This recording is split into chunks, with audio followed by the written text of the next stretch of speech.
Welcome back, ladies and gentlemen, to another edition of Let's Talk Fantasy Football. I'm your host tonight. My name is Nick Walsh, and I'm here with my good friend, my pal, who we just finished up our weekly wrestling gossip as we prepared for this podcast. He seems to be having a great time over there. I'm here with Vinny Gonzalez. Vinny, what's going on, dude? What's up, Walsh? I'm happy to be here finally on a preview so I can get some stuff wrong like everyone else has been doing lately. So it's good to be here on this instead of being angry on the recaps. Yeah, no, I've been Mr. Preview so far because I've been playing tennis after work on Tuesdays when we record the recaps, and like I'm gonna have to stop doing that soon because of daylight savings time and getting dark and shit, and I just like don't want to do it yet. So I'll do some recaps at some point, but until then, I'm Mr. Preview, I guess. So it's been fun, and I'm glad to have you here today because we got a fun slate of week 4 games. But before we get into week 4, I want to let you guys know that we are here thanks to Auction Draft. And while the NFL season may have officially kicked off, your hopes of drafting a fantasy team for 2018 isn't gone. Because with Auction Draft, you can draft your team at any time and have a 5-week season with your friends. That way, when you pay too much for Le'Veon Bell, hoping he shows up, you'll get another shot to get it right in 5 weeks. So you can sign up now by going to letstalkfantasyfootball.com/auction draft. Use that promo code LTFF and save 50% on your league. So, Vinny, we do have a lot to get to tonight. This will be part 1 of the week 4 preview. This should be dropping Thursday morning, and we should have part 2 dropping Friday morning. But just so you guys know that the teams on the buys this week are the Panthers and the Redskins. Overall, I don't think this has too much of a fantasy impact. Vinny, you want to go through some of these players that you might have to replace this week real quick? Definitely like McCaffrey, Cam, a couple guys riding Alex Smith in deeper leagues. Jordan Reed fellows. We'll have to stream to some tight ends. Holy shit, way to kick this off. We're not even drunk yet. I know, I'm stumbling like an ass. I'm streaming some tight ends, so we'll throw in some guys you could pick up as well for that. I'm trying to think. Maybe some Funchess guys out there, but yeah, first 2 teams not too bad, but I think guys like McCaffrey are pretty rough to replace because he's been excellent. And running backs have been very sketchy. Surprise, surprise. Yeah, McCaffrey's been a fucking bell cow and potentially like the best bell cow or most reliable bell cow in the league so far this year, which is for great for those of us who drafted him. That's a humble brag by me. I drafted him in our big league. He's been probably the only reason that I have my 1 win in that league. But yeah, I mean the one position where I think you're not really affected much at all is wide receiver this week. The only guy who was, someone you would be starting was Funchess. The Redskins haven't really done much for wide receivers. So overall, not too bad of an impact for the first week of buys. Shouldn't be too hard to fill in those spots with guys who, at least have a solid chance of getting you some production. If you listen to the recap podcast, Shrek and Don should have covered that Vikings-Rams game for Thursday Night Football. I have not had the chance to listen to it yet, so I'm hoping they did. They did indeed. I do want to add one thing, or just throw in one thing with the Rams outside cornersback likely to be missing for this game. Talib definitely out and Peters questionable. I think Nickel Roby-Coleman will stay in the slot, and I think it is Steph Diggs night to fucking go for like 200 yards and 2 touchdowns this Thursday. That's my prediction. Yeah, I'm real ready. I put some money on the Vikings. I'm very excited. I think they're gonna win. I don't know, but I'm just rolling out all Vikings just because the defense is so injured. Even though their front is still wonderful for the Rams, but they're outside corners. That's huge for this game. Yeah, big Kirk to Diggs game in my mind, but we'll see. I normally say things like that and then they don't pan out, but we'll try our best. We'll report back next week, or you guys can talk shit to us, whatever you want to do. That being said, Vinny, let's jump right into these games that it's our job to cover today. So the first one here is The Texans at the Colts. The Colts are favored by 1.5 points. And if you guys hear these lines and are like, those aren't the lines anymore, we got them earlier in the week. We didn't update our notes since then, so shut the fuck up. So anyway, the Colts are favored by 1.5 at this point. There's an over-under of 47, so we're looking at a pretty close game, not terribly high scoring based on what Vegas thinks. Vinny, let's start on the Texans side of the ball. Deshaun Watson has been pretty startable. What do you think about him and the pass catching options in this game? Yeah, I'm going to roll them all out. I mean, Colts defense still isn't that great. They did bottle up Wentz last week a bit, but you could chalk that up to the weather. Wentz returning for his first game off, his multiple surgeries, all that shit. So I think Watson should be very serviceable. Has been having more and more good games strung together. So I think he's getting going on the season. So roll him out with confidence. Will Fuller, a dude that we absolutely do not understand, and I don't even care anymore. Just every week play. Dude's basically wide receiver 1B for the Texans, and roll him out as you should every single week. And DeAndre Hopkins as usual, straight up. Yeah, I mean, those are really the only options in the pass game. I will say that the Colts D has been, I think, might be a little bit underrated just based on their perception from previous years. They're currently 12th in Football Outsiders DVOA, which is way better than any of us expected. And if you think about it, they were pretty decent against the Redskins, pretty decent against the Eagles. So yeah, I think the Colts D might be a bit better than it has been in past years. So just keep that in mind. They're not like that auto play or like, oh shit, my guy's going to go off. At least to that point this year, things can change. But we'll see how it goes. I do still think Watson's a good start. He's currently 11th in fantasy points among quarterbacks. His rushing upside certainly does it. And the thing with Fuller, you mentioned him, how we didn't understand him at all.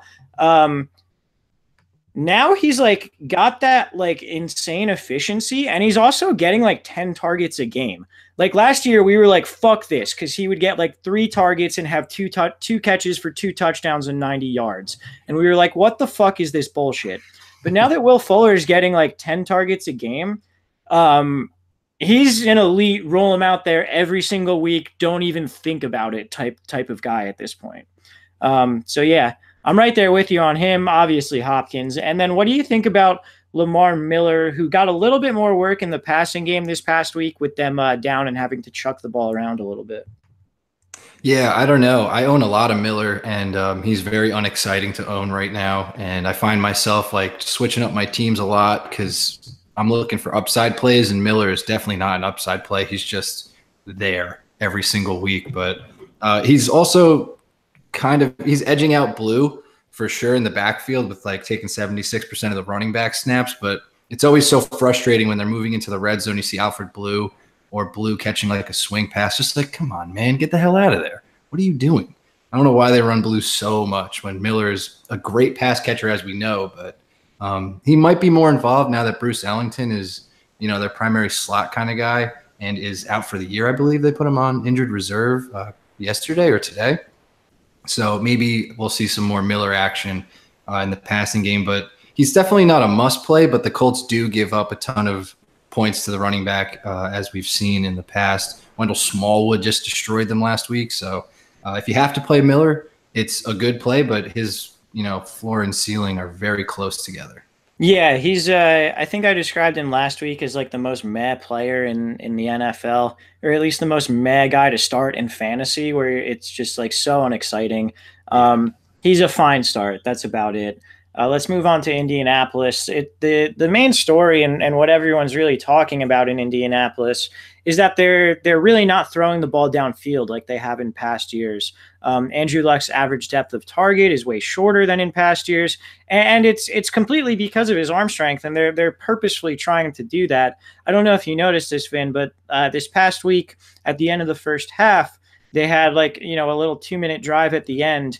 They had Luck dinking and dunking up the field, and then they actually brought in Jacoby Brissett to throw the Hail Mary. And when they asked Luck about it after the game, he said, yeah, that was the right call. I don't know if I would have made the end zone from where we were on the field. So Andrew Luck not having the arm strength is a thing. They're not able to really zip it down the field like they used to, and they've become sort of this dink and dunk offense. So with that in mind, and knowing that the Houston Texans defense has been pretty bad against the pass this year, what do you think about Luck? I guess as sort of a stream. I don't think he's an every week start anymore, but as a stream. And then what about these pass catching options, assuming that Jack Doyle isn't going to go again? Just to go back with the Jacoby Brissett thing, that was at like the end of the game when they needed it most. And like, what a shitty thing to reveal to the entire NFL that Andrew Luck cannot throw it that far in week 3. Like, dude, what are you doing with that? Just like run some lateral play or something like that. Cause they weren't even close. I mean, Jacoby Brissett actually launched out of the end zone, but he just bombed it. But if Andrew Luck can't reach that shit, he's not going to reach it in a game on a T.Y. Hilton bomb that we have not seen this year. So it's incredibly telling to defenses, and I think the Texans are probably going to be very keen to that and playing to that throughout this game. So I think their defense might tighten up a bit against Luck, especially when he's limited. So I'm going to fade him this week. I don't love it at all. I think the pass rush gets to him as well with J.J. Watt finally, coming back into his own. And I'm not really loving Jack Doyle at all. Him coming back to this week if he does go. But if Jack Doyle's inactive and then Ebron's in again, he saw most of the snaps, I think 95% of the snaps out there for the offense. He dropped 2 touchdowns last week against the Eagles, so he should be much better, or at least hopefully we'll see those red zone looks continue. But that's pretty much what I got on the pass catchers there. And you're rolling out Hilton, but he has just big play potential at any time, catching a slant or whatever. But he's probably limited for the entire year if Luck can't get it done deep. Yeah, I think Luck's an okay streamer this week. I don't love it, but I think he's a guy you can start. Hilton is the interesting thing with him, and it goes right along with what we're saying about Luck. His career average yards per catch has been around 15. This year it's around 10. So that they're having to use him closer to the line of scrimmage. But again, at any time, he can take one of those and just run past the guy and, see what happens there. So I don't mind Hilton. I think if Doyle doesn't go, I also like Ebron. Even though he didn't really give you the week you wanted, he did have 11 targets. Like you said, he dropped the 2 touchdowns. So the work was there. It just didn't work out. There's no one really else in the passing game. At this point, it's unclear if Marlon Mack is going to play. If he does, you don't play any running backs. And if he doesn't, you also don't play any running backs. Yeah, don't play any of those dudes. We're still waiting for that to shake out in itself. Like, they don't even know who to play, but it's just the upside they have is so minimal. They're all droppable too. Like if someone like Buck Allen is on your waiver wire or like, someone with any sort of modicum of upside, feel free to drop any Colts running back. Who are you taking in this one, Vinny? I'm going to take the Texans here and the under. All right. I'm going to take the Texans as well, I think. I don't know. Let's take the over here. Let's make it a shootout. Hey. All right.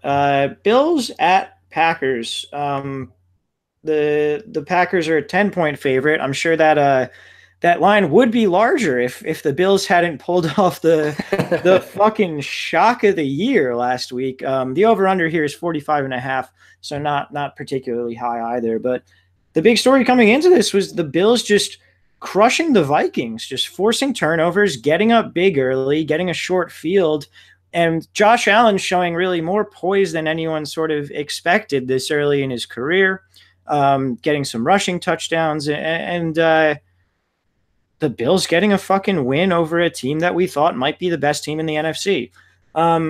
What do you think about their fantasy potential this week? No, man, I'm just not buying it. Like, I'm just trying not to like flip flop and like, because the Bills are still fucking awful, and I think they got very lucky last week with those 2 quick turnovers, completely buried the Vikings very quickly in like the first quarter.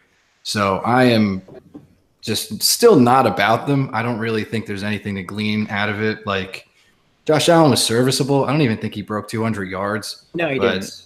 Yeah, exactly. Like the shortest possible fields they could have had. It was the best situation that they could have been in. Obviously, a shocker came out and punched them in the mouth, caught them off guard. So I think it was just a perfect storm for the Bills. And, a terrible like George Clooney death, perfect storm for the Vikings.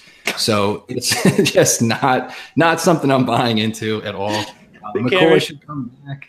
the camera's just zooming out as like the music plays and he's going under the wave, or like it's just like Kirk Cousins and Harrison Smith just going under the wave together. Sorry, go ahead. It's the whole team drowning on the boat. It was just awful. But yeah, I'm not buying shit from the Bills, dude. I think the Packers are going to wreck them. Packers are at home. I think the Packers defense is a great play. Whether the McCoy comes back or Allen is serviceable, like I don't give a shit. Bills suck. Yeah, I'm like right there with you. McCoy, for what it's worth, says he is going to play. I think he was limited in practice today. Um, I still don't really care. McCoy hasn't shown us anything. You know, Ivory had a good game this past week in like the absolute best game script that they could have possibly had. I'm not playing any pass catcher. I'm not playing Josh Allen. You know, Josh Allen was playable last week or turned out to be serviceable because of that rushing touchdown. I'm not banking on a Josh Allen rushing touchdown every week. I'm not banking on turnovers like the Bills got this past week. So, yeah, no Bills for me. Green Bay side of the ball. You know, Aaron Rodgers, since that first game where he like went nuts, he's kind of just been okay.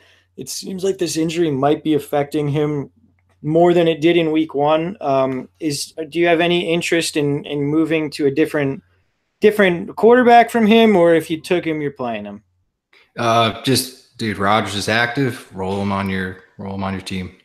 Cool. In terms of the wide receivers, obviously Devontae Adams is a play. He's been, you know, the team leader in targets through 3 weeks. I think the interesting thing here, or the interesting question, I guess, is Randall Cobb.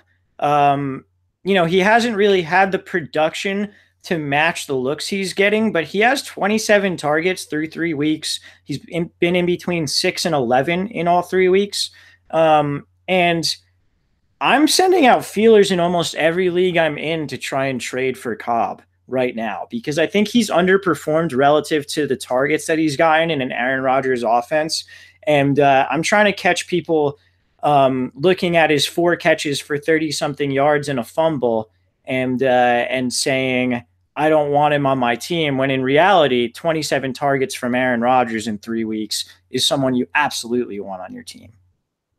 Yeah, that's an interesting take, and probably definitely a guy you could get somebody pretty low right now, obviously. So good praying on the weak, Walsh. But you can certainly drum up a trade there. But I think Cobb is still a tough own, because he's one of those guys where you're like, God, like he could go off at any time, but realistically, he's not, you know, putting the production in for you for your fantasy team. Obviously through his first 3 weeks, but he does have that strange connection with Rodgers, obviously, and you know, a Packers offense. So the upside will always be there. It's just like, do you want that headache every single week?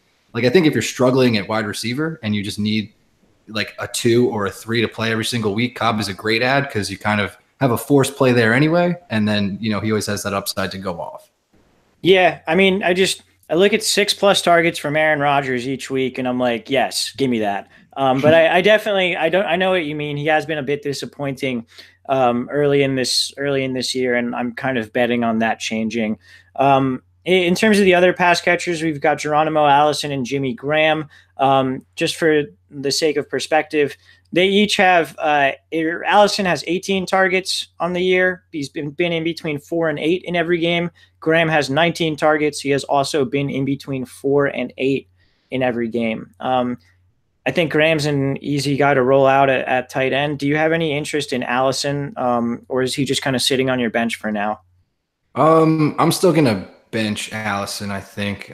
This could be a weird game where they don't necessarily need to throw it 40+ times, which is odd for the Packers, but I think I'm going to say he's a safe sit. I think you're going to want to look for more shootouts to roll out Allison. Yeah, I agree with that. You're going to want to look for a closer spread and a higher over-under. If the Packers are in a game where it's like they're a 1-point favorite and the over-under is 53, like, and you have like people on bye, yeah, Allison's a good start, but not this week. let's talk about the running backs. It was kind of a three-headed monster in Aaron Jones's first week back. Do you have any interest in playing any of these guys, or is it kind of just stash on your bench until further notice? It sucks because the game script is going to be positive for these guys, and one of them is going to have a good game. So it's tough because Jones is like buried on the depth chart at 3, but he was clearly the best running back and doing much better at pass protection. But the splits were like the worst thing ever. Williams had 43%, Montgomery 29%, and Aaron Jones with 25%. So I'm just, if you're rolling them out there, you're hoping for a touchdown, which this would be the game to do it, but it's still risky to play any of those guys. So if you're playing Jamal Williams or Aaron Jones, I don't really think anyone's playing Montgomery, but he did get a lot of passing work, which was just odd. So they really just don't care, and they're using all 3 of these guys, all over the place, and it's very hard to read. And until one of these guys breaks out, which is probably going to be in a couple more weeks till they steady out and like winter starts coming here. But it's a tough call right now. But one of them's going to have a good game, and that's frustrating. Yeah, to add some color to your snap percentages, Jamal Williams had 5 carries, 3 targets, 2 catches. Montgomery had 4 carries, 7 targets, 6 catches. And Jones had 6 carries, 1 target, 1 catch. But Jones also had the most rushing yards. So it's just like each one of them kind of has like their benefits and their cons. And none of the pros are really good enough to make them playable. Let's pick this one. Packers under. Yeah, same. Let's move on to Bucks at the Bears. We've got the Bears as a 3-point favorite. The over-under here is 46.5. We saw people were proclaiming the death of Fitzmagic in the second quarter on Monday night.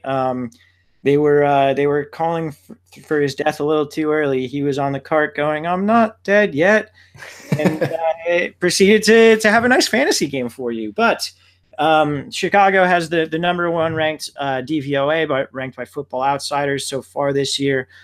They're a very good defense. There's a reason that they are favored by 3 here. So assuming that Fitz plays here, because even though Winston could technically be active, I find it hard to believe that he would play in this game, particularly when they have a bye the week after and the chance to kind of get him more acclimated to everything if they do want to move back to him. But let's say you picked up Fitz this past week and you played him against the Steelers. Are you looking for a different option, or are you playing Fitz against the Bears?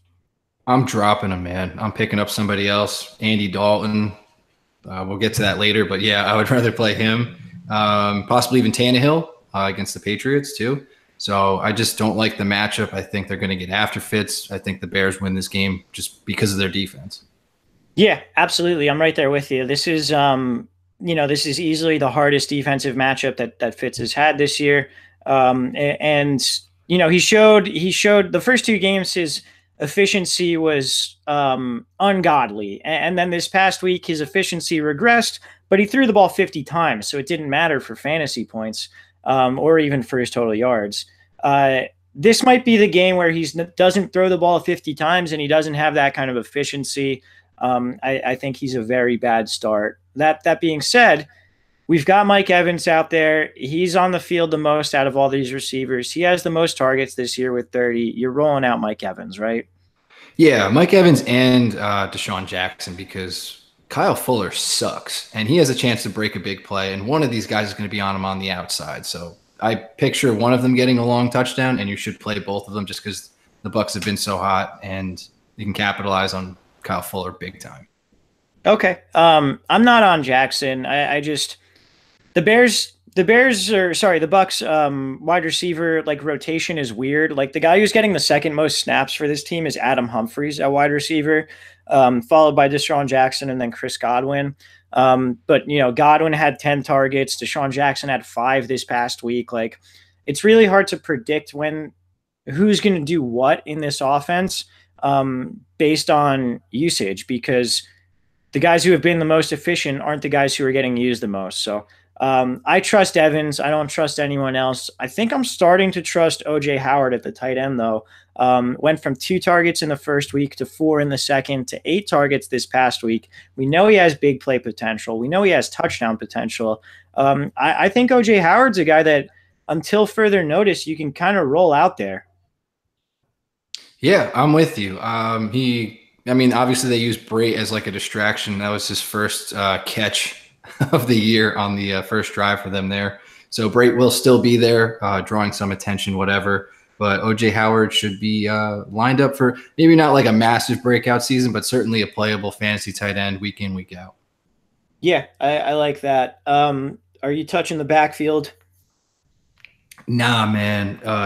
Dude, Peyton Barber sucks ass. I Yeah, would like just get Ronald Jones in there. Like, I don't know what they're doing. Just like that guy sucks too, that we've seen from the preseason, but like it can't be worse than what they're doing right now. So yeah, you Peyton drafted this Barber guy, is get getting him like out there. 18 touches a game and like just doing jack shit with it. You know, it's It's like if awful. you told me like, oh yeah, you own the running back who's getting 18 touches a game for like the most prolific offense in the NFL through 3 weeks, I would be like, oh sick, he's like a top 5 fantasy running back, and he is unplayable in fantasy. So who the fuck knows what's going on there? We'll see if they start factoring Ronald Jones in a little bit more, or even just anyone but Peyton Barber a little bit more. On the Chicago side of the ball, really a great matchup for Mitch Trubisky. The matchup you would think kind of puts him in stream territory. Streamatory. I like that. That's a new word. I like it. Yeah, you know what? Let's use that for now. He's in the streamatory. Welcome to the streamatory. The issue though with Trubisky is he hasn't been efficient at all. His adjusted yards per attempt are less than 5. That's fucking gross. I don't know. Do you have any sort of interest in Trubisky in this matchup? I mean, I do. If let's say I would rather play Mitch than Fitz, straight up. Yes. So that pretty much draws the line for me right there. The matchup's just too good. It's a pretty good matchup. So I'm really liking it. It's just every time I watch Trubisky and like Matt Nagy's offense, I'm just like, why are they doing this? Come out more traditional. Stop doing these bunch sets and all this garbage. Because like you have Mitch under center and they're running deep intermediate routes. That was contradictory. They're running, developing routes that take a while, and like he's under center and has to like drop back and find them. It's just not putting him in like a wonderful situation.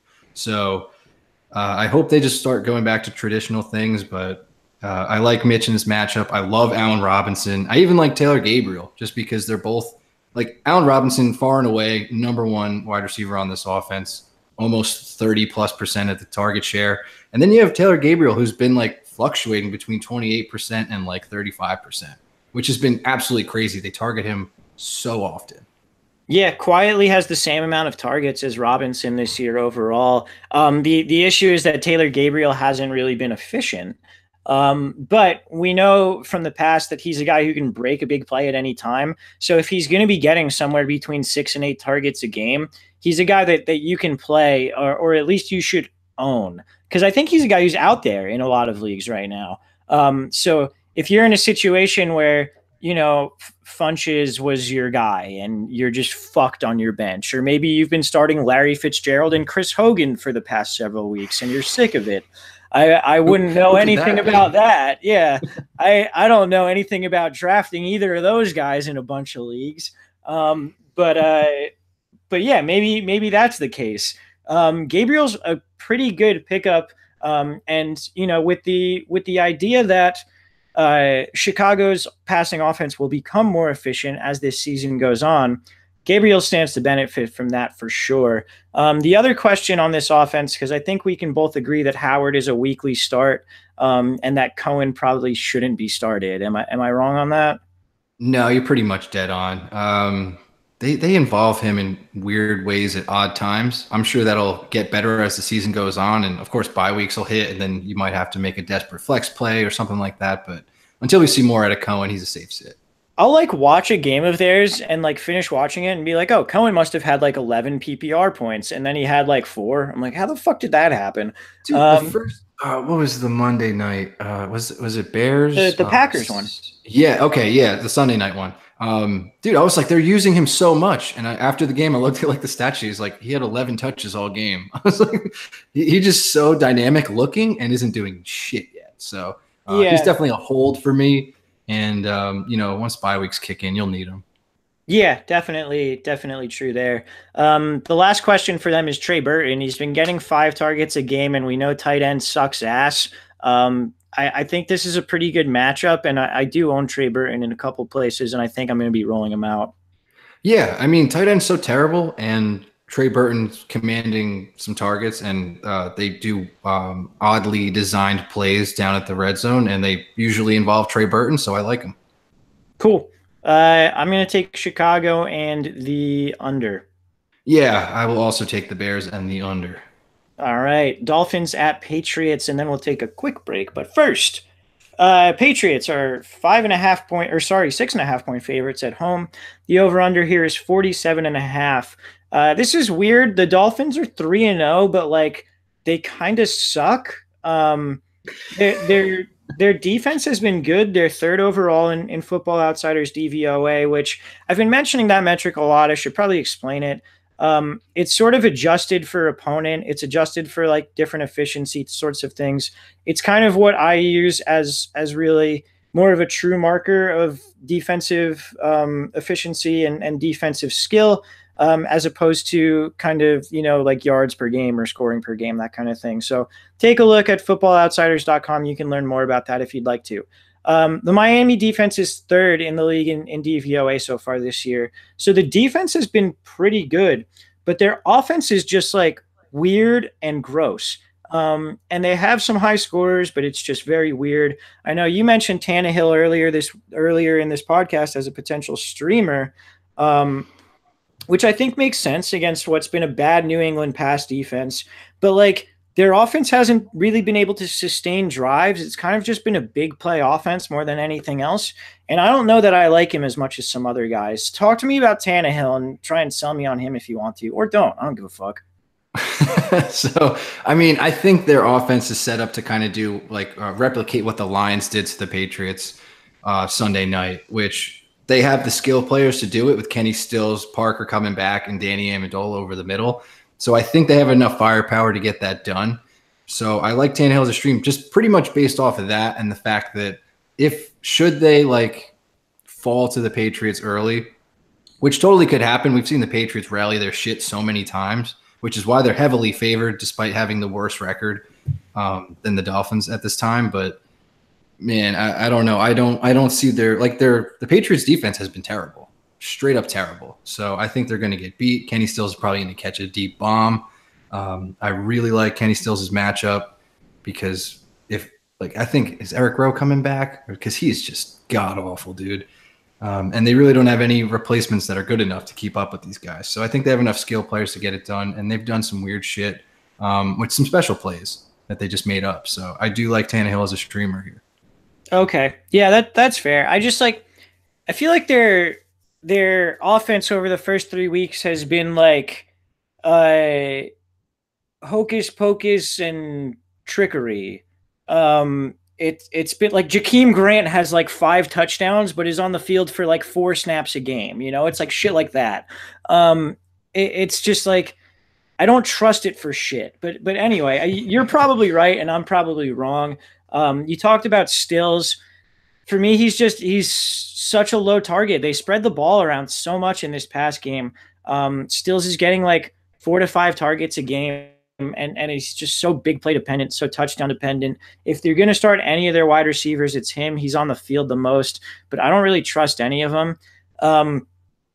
And Kenyon Drake to me is he to do the famous football quote. He's going to say the thing. He is who we thought he was. I didn't do that exactly, but he's a touchdown dependent RB2. He's getting 4 targets a game, but hasn't done a ton with the passing work at all. So to me, Kenyon Drake is exactly who I thought he was, and I avoided drafting him like the plague. Yeah, Don was crying about that on the last podcast because he's like, I didn't want to wind up with Kenyon Drake, but no one took him, so I did. I was dying, dude. I was just at work, like, oh my god, Don, you fucking fool. Fell into our perfect trap. But yeah, we were all just passing on him. He went way later than he should, and for good reason. We were very wary of the situation. So, Like this past game, they beat the Raiders 28-20. They were ahead like the entire game, and Kenyon Drake had like 3 fantasy points. That the dude fucking had 5 carries. yeah, 5 carries. it was the perfect game script for him to just be great and a good matchup too. The Raiders defense fucking sucks, and like he did bullshit with it. But Yeah, I really don't know what to do with him. Obviously, you have to hold him and just see what the fuck happens. But they don't care about the run game, and they care about weird gadgety plays now. But yeah, Albert Wilson getting 2 touchdowns and Jakeem Grant getting 2 touchdowns. Both of them have exactly. 20% snap share, dude, and they're getting like 2 touchdowns in games. I'm like, what the fuck's going on? Sorry. I'm getting myself riled up over the fucking Dolphins. What am I doing to myself? They're worse than 2017's version of Will Fuller. Just their efficiency makes no fucking sense. Yeah. All right, let's talk about the Patriots. Obviously, real shock of a game on a Sunday night with that loss to the Lions. Part of me, do you remember this game several years ago? I think it was a Thursday night game, probably week 3, where they played the Chiefs and got destroyed. And then they won like their next 10 games in a row or something like that afterwards. Yeah. So That's exactly what I was like alluding to before. Like Patriots are favored. Vegas isn't stupid. They're at home, division opponent coming in, and like the Patriots are they'll be ready. So it's just one of those games where you're like, narrative makes way more sense than their skill has been showing. So it's just one of those sort of trap games, but in reverse for fantasy because it could be awesome. yeah, I think unless you have like a really high-end streamer matchup, you're rolling out Brady, even though as I said before, Miami's defense is pretty good. Um, One thing to think about, and I don't know if he's going to be shadowing anyone or if he's going to be just kind of playing one side or what the deal may be. But Dolphins cornerback Xavier Howard has quietly become one of the elite shutdown corners in the league. It seems like he really shut down Amari Cooper this past week. He's been great this year. So I don't know exactly whether he's going to be shadowing like Hogan or what the situation may be. But keep an eye on where he's going to be playing, because if he's going to be on Hogan, you can't be playing Hogan. So with that in mind, I think either way, you really can't be playing Hogan. Am I wrong with that? I wouldn't play Hogan. I wouldn't if Dorsett goes, don't play Dorsett. Don't play Cordarrelle Patterson. Don't do any of that shit. Really, I don't even know. Like, I guess we can just talk about Josh Gordon now. I don't know what the fuck to do with this dude at all. Like, I'm so scared of leaving him off my team, and I'm scared of, benching. Like, it's just, we're playing him too. It's just so, I have no idea what to do with him at all. Yeah, and he was still limited in practice today, so we don't really know what the situation is exactly. Um, I think you're safe if he goes. I think you're okay to leave him on your bench. And like, if you're gonna get killed by Josh Gordon blowing up against the Dolphins in his first week as a Patriot, like you're gonna get killed by it. It's better to get killed by that than to watch him get 0 catches and run 4 routes. Very fair. I think otherwise though. Look, Gronk's been really disappointing. He only has 17 targets on the year. You got to keep rolling out Gronk. It's pretty much you just have to. Theoretically, this is a pretty decent matchup for him. As I said, the secondary is very good against wide receivers. And then the big news today in terms of the running back core is that Rex Burkhead is on IR. Another guy I drafted a lot of. Really liked him this offseason. That is not working out. But with Burkhead on IR, with Jeremy Hill out for the year, am I wrong in saying that Sony Michel and James White are both guys you should be starting? Yes, absolutely. Obviously, James White, clearly the pass catching back there. And Sony Michel had 14 carries in that Lions game, in a game where they were down and trying to establish a run, but just very weak attempt. But he looks good, and if they get in a positive game script, I think Michelle is going to kill it. And I think these are two guys that I'm like reaching out for trades like before this game. I want to get these guys now because that's all they have. James White and Sony Michel. Finally something that like we've wanted as a fantasy community for so long, and there's just two people there. And God knows, like a day before the game, they're going to sign Jonas fucking Gray, and he's going to come out and be the starting running back. Just rush for 200 yards and 4 touchdowns. But yeah, I'm going to try and go out and get these guys, make some trade proposals, because I think as the year progresses, I think this team is just going to get better as long as Josh Gordon can do something for this offense because they need him so badly. And then hopefully when Edelman comes back, they start looking a little more normal and this offense will be dynamic. So if you can get either of those running backs, honestly, their years are trending so upward. It's insane. Yeah. I'm pretty much there with you. I mean, this doesn't mean shit, but like I thought Michelle looked bad in that. I thought he looked good. Okay. All right. Well, maybe this is just my bias and me being like, why is he getting these carries over Burkhead? But but you know, yeah, I'm probably just stupid on that. I'll shut the fuck up. Let's pick this game, Vin. Who you got? I'm gonna take the Patriots and the under here. Okay, I'm going to go Patriots in the over. I don't believe in the Dolphins at all, and I think the Patriots are going to come out mad. We always talk like I feel like the Patriots are one of those teams like you remember the angry Tom Brady narrative and like how real it was. It's like with the Patriots you can talk about these narratives and I think they become real because one, Tom Brady is emotional and like a huge asshole, and then two, like Belichick can like see that something's not working and can just scheme other shit. So it's like it's like you've got the combination of those, and I think it makes that narrative completely. They're incredible. Yeah.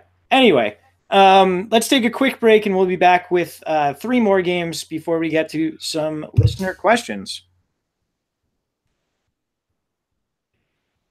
All right, guys, that was Auction Draft. Again, make sure you are checking them out. Get 50% off of your 5-week league. So, Vinny, let's move right into Lions at Cowboys. The Cowboys are somehow favored by 3. I mean, I know they're the home team, but still weird to me. The over-under here is 43.5. So not a ton in terms of stuff we want for fantasy with that low over-under. On the Lions side of the ball, they've looked great. You know, we were just talking about it with the Patriots. They've been very, very good, but this is a tough matchup because the Cowboys slow down the pace of a game and the Lions have a bad run defense. But on the Lions side of the ball, Stafford, is he a starter for you this week? I feel like it's a trap play, but I do think he'll still support the 3 guys around him being Golladay, Tate, and Jones. I think those guys are must plays every single week. But I think Stafford is a trap because you're like, oh, they should beat up on the Cowboys. They got lots of weapons, but I can see him putting up like 15 fantasy points. Yeah, I agree with you. I think he's a bit of a trap. And I think the difference between Stafford, like the weeks where start Stafford and the weeks where like probably don't start Stafford is in the weeks, like in a week like this week, I think he'll support 2 of the 3. I have no idea which 2 of them. I think probably Golladay and one of the other 2. Right. And in the weeks where we're like, start Stafford, it's like, yeah, he'll get all 3 of them the points that you need. So this is one of those weeks where I think Stafford is probably not the best start. I think 2 of Tate, Golladay, and Jones will show up for you, and I don't know which one, so good luck. You should probably just roll all 3 out and hope it's the one that you're rolling out is one of them. Yeah, definitely. What about this run game? We saw Kerryon Johnson have the first 100-yard game for the Lions in like 23 weeks or some shit like that. It was like an insanely long amount of time since they've had a 100-yard rusher. Kerryon Johnson did it this past week. He got in the end zone, but LeGarrette Blount also had 16 carries in this game, so it's not like it was just down to one guy. What do you think about Kerryon Johnson, LeGarrette Blount, and then Theo Riddick, who's still involved if they're trailing? I don't expect them to trail in this game at all. So Theo Riddick, he was out anyway for me, but just game script off for me. Blunt, I do not trust. And Kerryon Johnson intrigues me, but I will not be rolling him out here, if that makes sense. It's just they're basically splitting, and unless he breaks a big play, like they're just not giving him the opportunity that he probably deserves. And I think they're just easing him into it. Like maybe later in the season he'll break out, but for now they're not comfortable with a lead back, which they've been trying to find for years now. Yeah, he's been getting a little bit more and more in terms of workload each game, which is certainly encouraging. Um, but yeah, I'm kind of there with you. I think he's a borderline flex, borderline RB2 type guy, depending on the strength of the rest of your team, depending on whether you have like Christian McCaffrey or Chris Thompson or whoever like that on the bye. I don't think it's the worst start that you can make, though. It's, it kind of just is what it is there. On the Dallas side of the ball, you're playing Zeke, who is leads the league in rushing yards and is also going against the Lions defense that has allowed 150 yards per game and 6.3 yards per carry to opposing running backs this year. So pretty good start, it seems like, for Zeke. And the rest of the team you're not playing. Am I wrong there? No, completely agree. And if the Zeke owner in your league is frustrated or anything like that, or losing a lot, go out and offer something for Zeke, because this dude gets 100% of the running back work for this garbage ass team, but it is still something. And this is probably one of the games where Zeke is going to take over and dominate. But overall, just will not be enough since the Cowboys are just god awful right now. Yeah, I think that makes a lot of sense. I'm going to take the Lions, and I'm taking the under. I'm going to go Lions and over. Okay, I like that. Yeah, we'll see how that one goes. Let's move on to Bengals at Falcons. Wow, that last one was real quick. Bengals at Falcons. You wanted to play almost no one in that last one, and in this one, you want to play pretty much everyone. The Falcons are favored by 5.5 at home. The over-under is 51. I'd be surprised if they don't hit the over there. Let's start on the Bengals side of the ball. You mentioned Andy Dalton a couple times. You seem to like him this week as a streamer. Yeah, definitely. Andy's been having a good year. Finally, the line is doing what they're supposed to with blocking, which is good. That's a plus. That's a plus for the Bengals offense. So Andy's looking good, has some time to throw. I like just the weapons around him. Like they're using Eifert more in between the 20s right now, which is one of the oddest things to me right now. But we can talk about that when we get to Eifert. But Dalton should definitely have a very good stream week for you. He's definitely out on the wire unless somebody picked him up last week to play. So this game should definitely be a shootout. I love Dalton this week. Yeah, I'm right there with you. Let's talk about his pass catchers. AJ Green has a groin issue. He left last week's game. It seems like he should be good to go this week. And if so, he's a must start, right? Oh, yeah, absolutely. Falcons are decimated right now on defense. So this is, obviously with the over and under of 51, there's going to be a shitload of points, and he's the best wide receiver on the field when healthy. And there's, he was possibly going to re-enter that game, but just wanted to play it safe against Carolina last week. So hopefully he's just logging limited practices for now with the groin injury. So hopefully he just gets in there and will be able to produce for you. But yeah, right now it's looking like he's a go. Cool. We Shrek and I talked about it last week, but Tyler Boyd has been everything that we wanted John Ross to be this year. I think he's not only someone that needs to be owned, I think he's someone that you can start like very comfortably in this game. Am I wrong there? No, definitely not.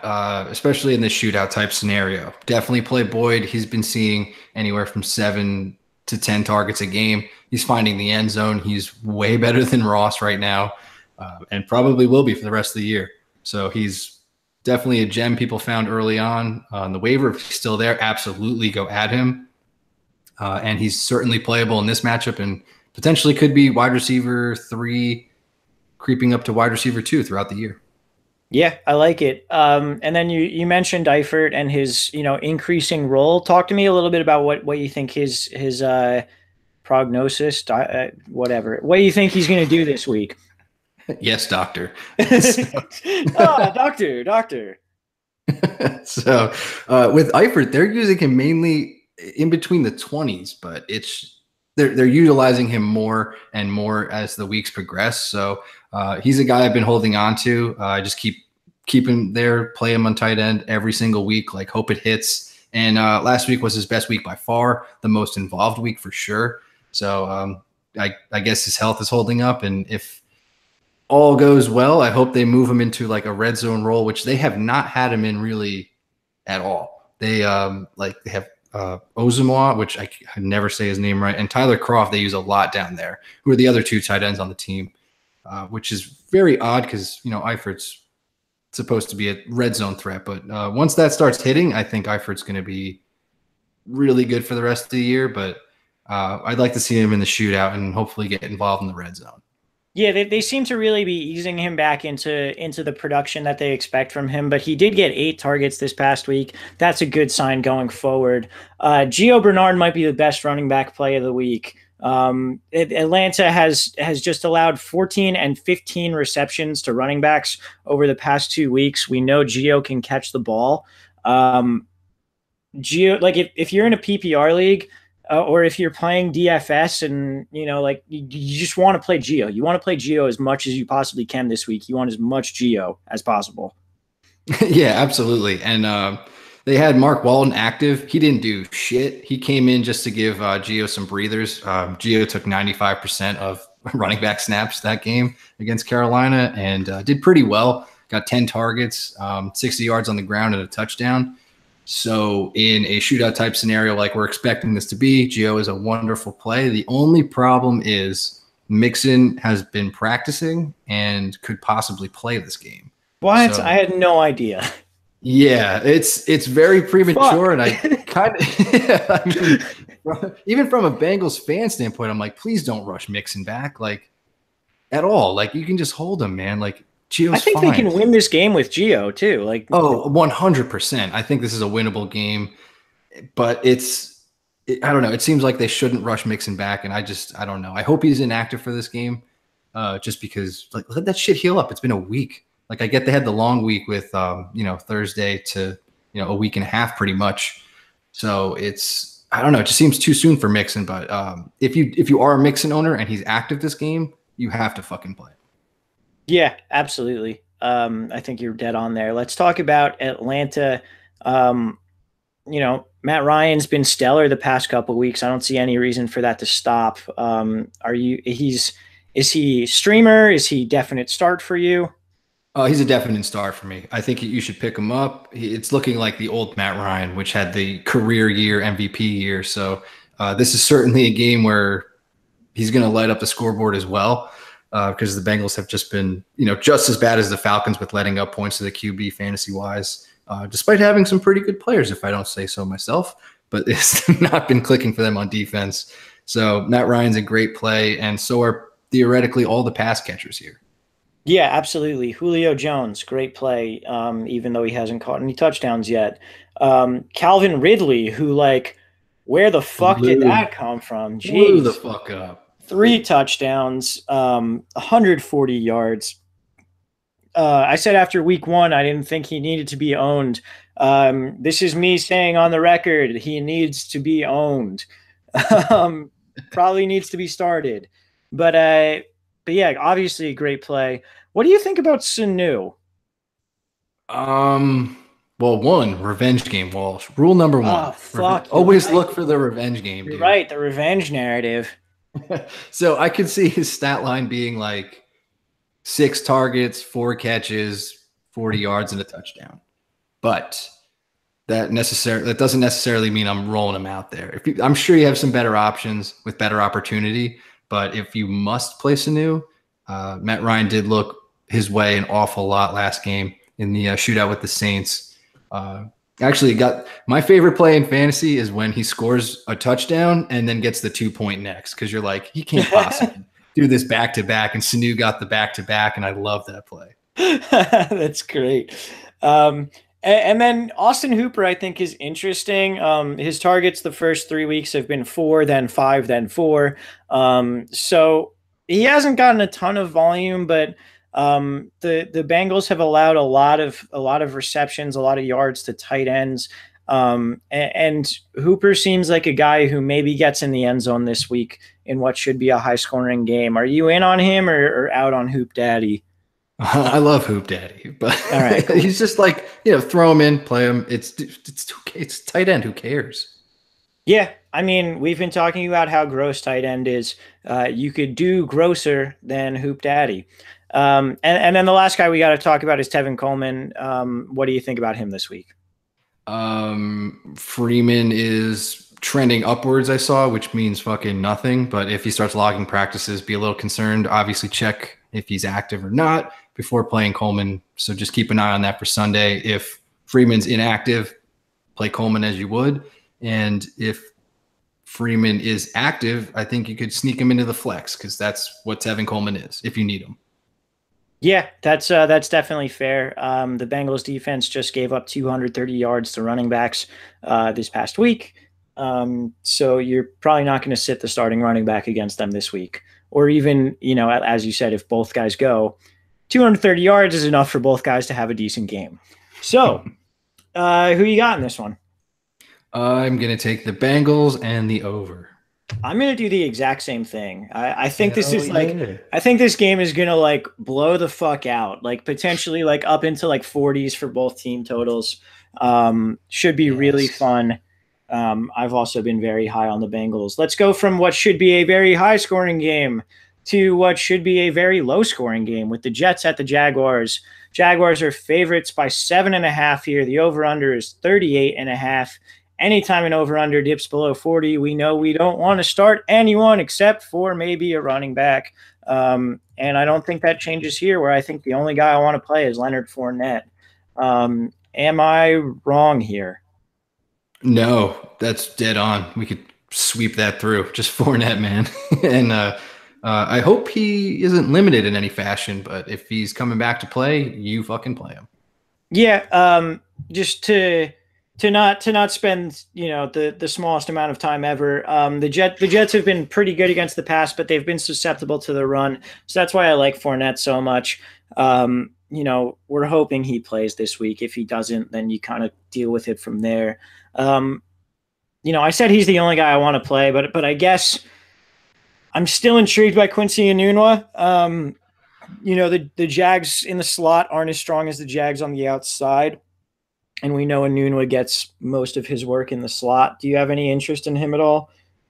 If you really are in a tough spot for some reason already, you could play Enunwa, but that's only because he commands a lot of attention out of the slot and really has Darnold's attention. He has over 40% of the targets right now for the Jets. He's the only thing Sam Darnold is looking at right now. So he's the only one that I would slightly consider. Although this seems like one where you're like, that makes sense. All that shit makes sense. And then he just has a bum ass game. Yeah. Yeah, no, that would make sense. And then we should talk about the Jets running backs just because Isaiah Crowell has had 2 games with 2 touchdowns each. Are you on the Crowell train? Would you rather play him over Powell? Talk to me a little bit there. I don't want to play either of them. I just, if I have to play one of them, it's probably Powell. I don't believe Crowell has a good game here. Yeah, that's all I got for the Jets. They're just unpredictable, inexperienced. I don't like it. Yeah, I'm the same way. Crowell's averaged less than 3 yards per carry in each of the past 2 weeks. He was very, fortunate to get in the end zone 2 times this past week. You can't really bank on that every week. And if I was going to play one, it would be Powell, but I don't really want to play either. Like I said, I pretty much only want to play Fournette. Who you got in this one? I'm gonna take the Jags under. Yeah, I'm gonna go Jags. I'm gonna go over, but not by much. Maybe like a 40, like a 20, 21, 18. Hit the over by half a point, that kind of thing. But we'll see how it goes. And that's gonna do us for this set of games. But before we let you guys go, we've got a group of questions. So let's see. First question from Christopher Kampsk. Chicago D or Chargers D? This is interesting because I know we both like the Chicago D. But the Chargers are a 10-point favorite, and we'll get to them in the next podcast. I don't know. What's your opinion here? I think Chicago's too good to bench, and I think if you were in a position where you didn't have Chicago, like it's easily, Chargers defense because they have a great matchup against 49ers and CJ Beathard coming back, but it's Chicago D for me. They're the best defense in the league. Yeah, Joey Bosa is, likely going to be out until about mid-season, and I think that's the difference maker for me. I will go with Chicago there. Um, Next question from Chandler Gaming 9. Trey Burton versus Tampa or Eric Ebron versus Houston in a PPR league. What do you think? I am going to take Trey Burton here just for opportunity, and I think Bears should be slinging it a decent amount. Okay. With the idea that Jack Doyle's sitting again, I'll take Ebron. But I do think it's very close. I think either of them are a pretty good start this week. Um, from a bunch of letters together, should I keep Bell or should I trade him away? I'm one of the guys who had Jimmy G. That sucks that you had Jimmy G, but welcome to the stream life, brother. It's the best kind of life. I don't know, Vin. What do you think? Keep Bell, trade him away. Depends on the offers. Yeah, it definitely depends on the offer. If you're getting any sort of number one, like a number one running back, a number one wide receiver, then sure. But otherwise, he's probably a hold because it's very difficult for people to gauge value and then, not fuck you over in a trade while, you're not robbing them blind. So it's tough. Yeah, I mean, I don't think you should trade Bell away for any running back lower on the totem pole than like a Devontae Freeman, Yeah, it's just really tough because if he could get traded tomorrow, he could come back tomorrow, and then then you have all the questions of if he gets traded, is he being used like the workhorse he was in Pittsburgh? If he doesn't, does James Conner get some of the run since he's been good? To me, I'm keeping him. I'm not trying to, unless I get an offer that I really can't refuse. And I'm not even sending out offers for the most part. I'm kind of just holding him, seeing what people throw at me, and if someone wants to overpay, let him overpay. From Kevin, Bears D against Bucks. Our thoughts are that's a pretty fucking good start. Yeah, like we said, best defense in the NFL. Roll them the fuck out. Yeah, the next question was also start the Bears D with confidence. Yes, you should do that. The next question from Jose. Should I trade George Kittle for Doug Baldwin? I'm going to say fuck yeah. Yeah, but like no one's going to take that. You kind of missed the window there, but you Well, can certainly offer it. I mean, like the fact that he's asking that makes me think that that's a thing that's on the table. As So long as if it's on the table, yeah, pull the trigger. if it's on the table, like absolutely. George Kittle didn't like, despite the fact that they went to college together, George Kittle and CJ Beathard like really didn't do all that much together last year. Kittle's been way better with Garoppolo and with Doug Baldwin coming back to practice today, which is something we'll get into more on the next podcast. That's what we call a goddamn teaser, Vinny. Yeah, I would absolutely do that trade. Yeah, Next question from Chris. Mike Williams or Chris Godwin this week? I don't know. Who you got there, Vin? I'm going to go Mike Williams. I like what he's been doing, and he commands touchdowns. Although their ceilings and floors seem to be about the same, I just like the Chargers offense a bit more in their matchup. Yeah, we'll get into it more again also next podcast, but Mike Williams has out-targeted Tyrell Williams. He's been used a lot in the red zone. Chris Godwin, as we said earlier, has gotten a lot of looks while he's been on the field, but he's surprisingly not on the field as much as one would think for the amount of work that he's gotten. So in this matchup, in the good matchup for San Diego, the bad matchup for Tampa Bay, I'm on Mike Williams there. Next question from Jerry Clark 5. Derek Carr or Josh Allen? Fucking gross. Yeah, this is disgusting. Josh Allen has the better matchup, but there's no fucking way I'm doing that. Dude, I might. I don't know. My Fuck question that. is like, you can't pick up anyone else. Like, Yeah, well, yeah, I would. Oh, let me find like the most ass person I would pick up. Let's take a quick look through these matchups. Just see like I would rather play Case Keenum. Hopefully that dude is out there. It's not I'm even an ass. Like yeah, I just feel like he's a name that's definitely out there, and he has the best matchup of the week I with would rather Philly. play Joe Flacco. I would rather play Case Keenum. I might rather play Josh Rosen than either of them. I'd also rather play Baker Mayfield. Yeah, for sure, Baker Mayfield. Um, Tannehill's out there. Dalton might be out there. There are options. Yeah, there are options. Like if you're really down to either one of those, I would say Carr has the higher floor. I think Allen has the higher ceiling. So it also kind of depends on what you're looking for. But man, there are some other options out there that you might want to consider for this week. Um, Next question from Churi Brick. Is AP legit? He's legit when the Redskins are ahead. Yeah, I think he's kind of one of the sell high guys because I can't see this keeping up all year. Obviously, I think Redskins will get into more challenging games. They are very good, but AP can't keep up that touch count at his age, and their offense is going to have to change a bit when they're down. Obviously, Yeah, I think it's easy to look at the Redskins running backs and be like, you want AP in the games where they're going to be ahead, Chris Thompson in the games where they're going to be behind, and that's correct. The issue is that so far we've been wrong, and the betting markets have been wrong about who's going to be ahead or behind in every single game. Week 1, they were an underdog to the Cardinals. They killed them. AP went off. Week 2, they were a favorite against the Colts. The Colts beat them. Thompson went off. Week 3, they were an underdog against the Packers, and they beat the Packers, and AP went off. So like they're easy to predict based on game script, but we've been dead wrong about game script every week so far. So that's the question, I guess, right now with the yeah. Redskins. Be Um, that really, really cool guy in the office that talks loud. That's like, man, I just look up the experts and whatever they say, I do the opposite. Be like that awesome fucking dude when you're thinking yeah, about AP. definitely, definitely. If we say don't play AP, then play him and then tell everyone about it. Um, All right. Next question from Ethan. Is Josh Gordon still a wait and see if I have AJ Green, Sanders, and Golden Tate? Yeah.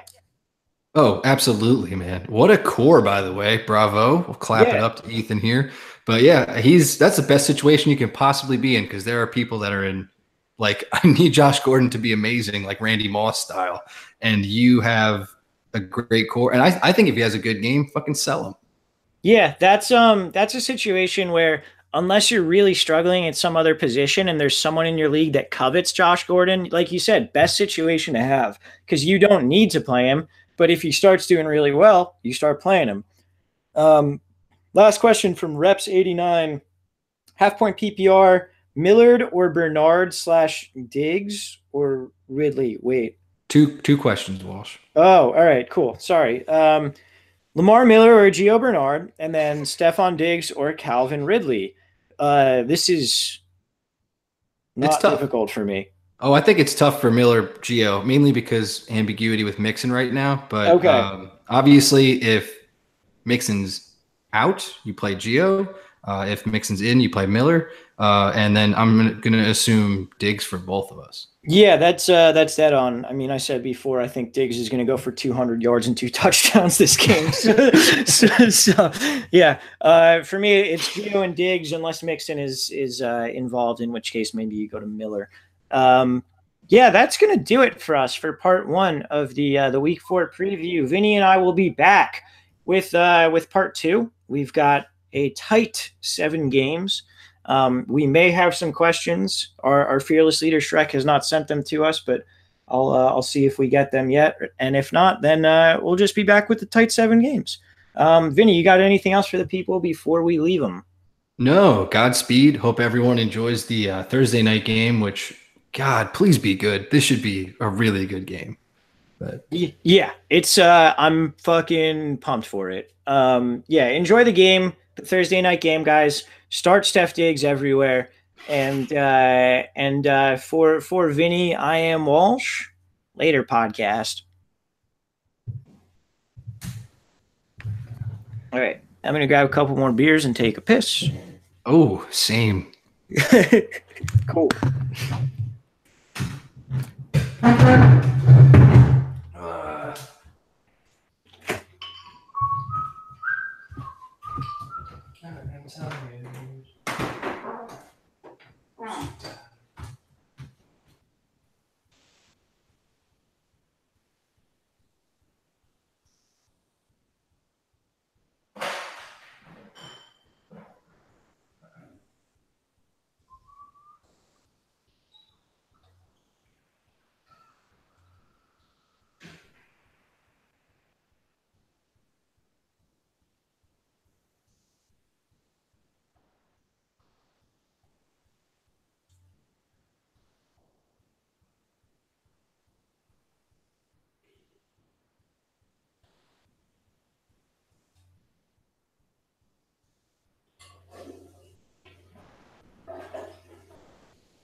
All right.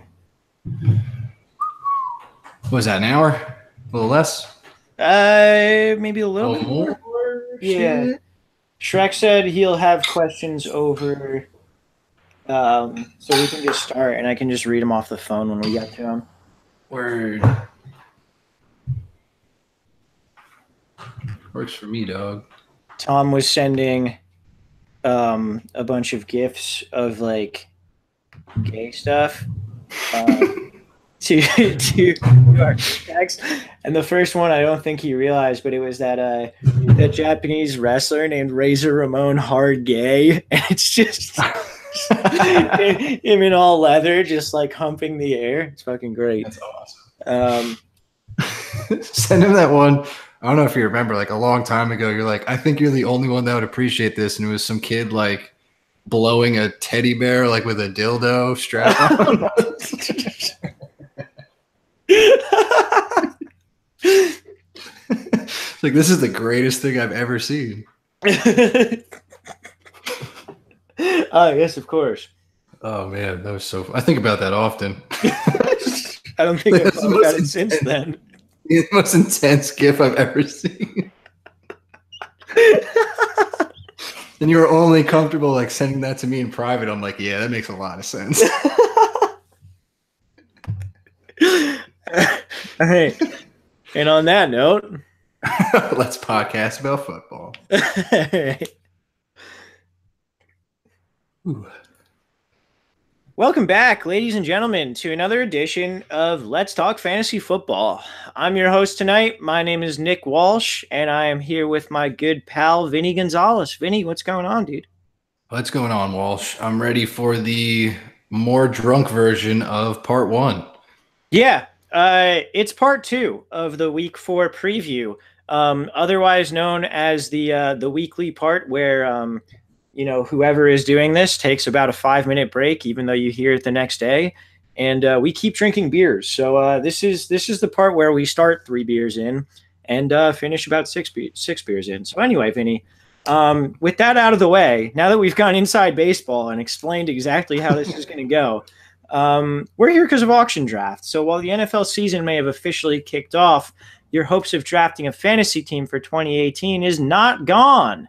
With auction draft, you can draft your team at any time, and you have a 5-week season with your friends. So that way, when you pay too much for Le'Veon Bell, hoping he shows up to camp and he doesn't show up, you get another shot to get it right in 5 weeks. You can sign up now by going to letstalkfantasyfootball.com/auction draft.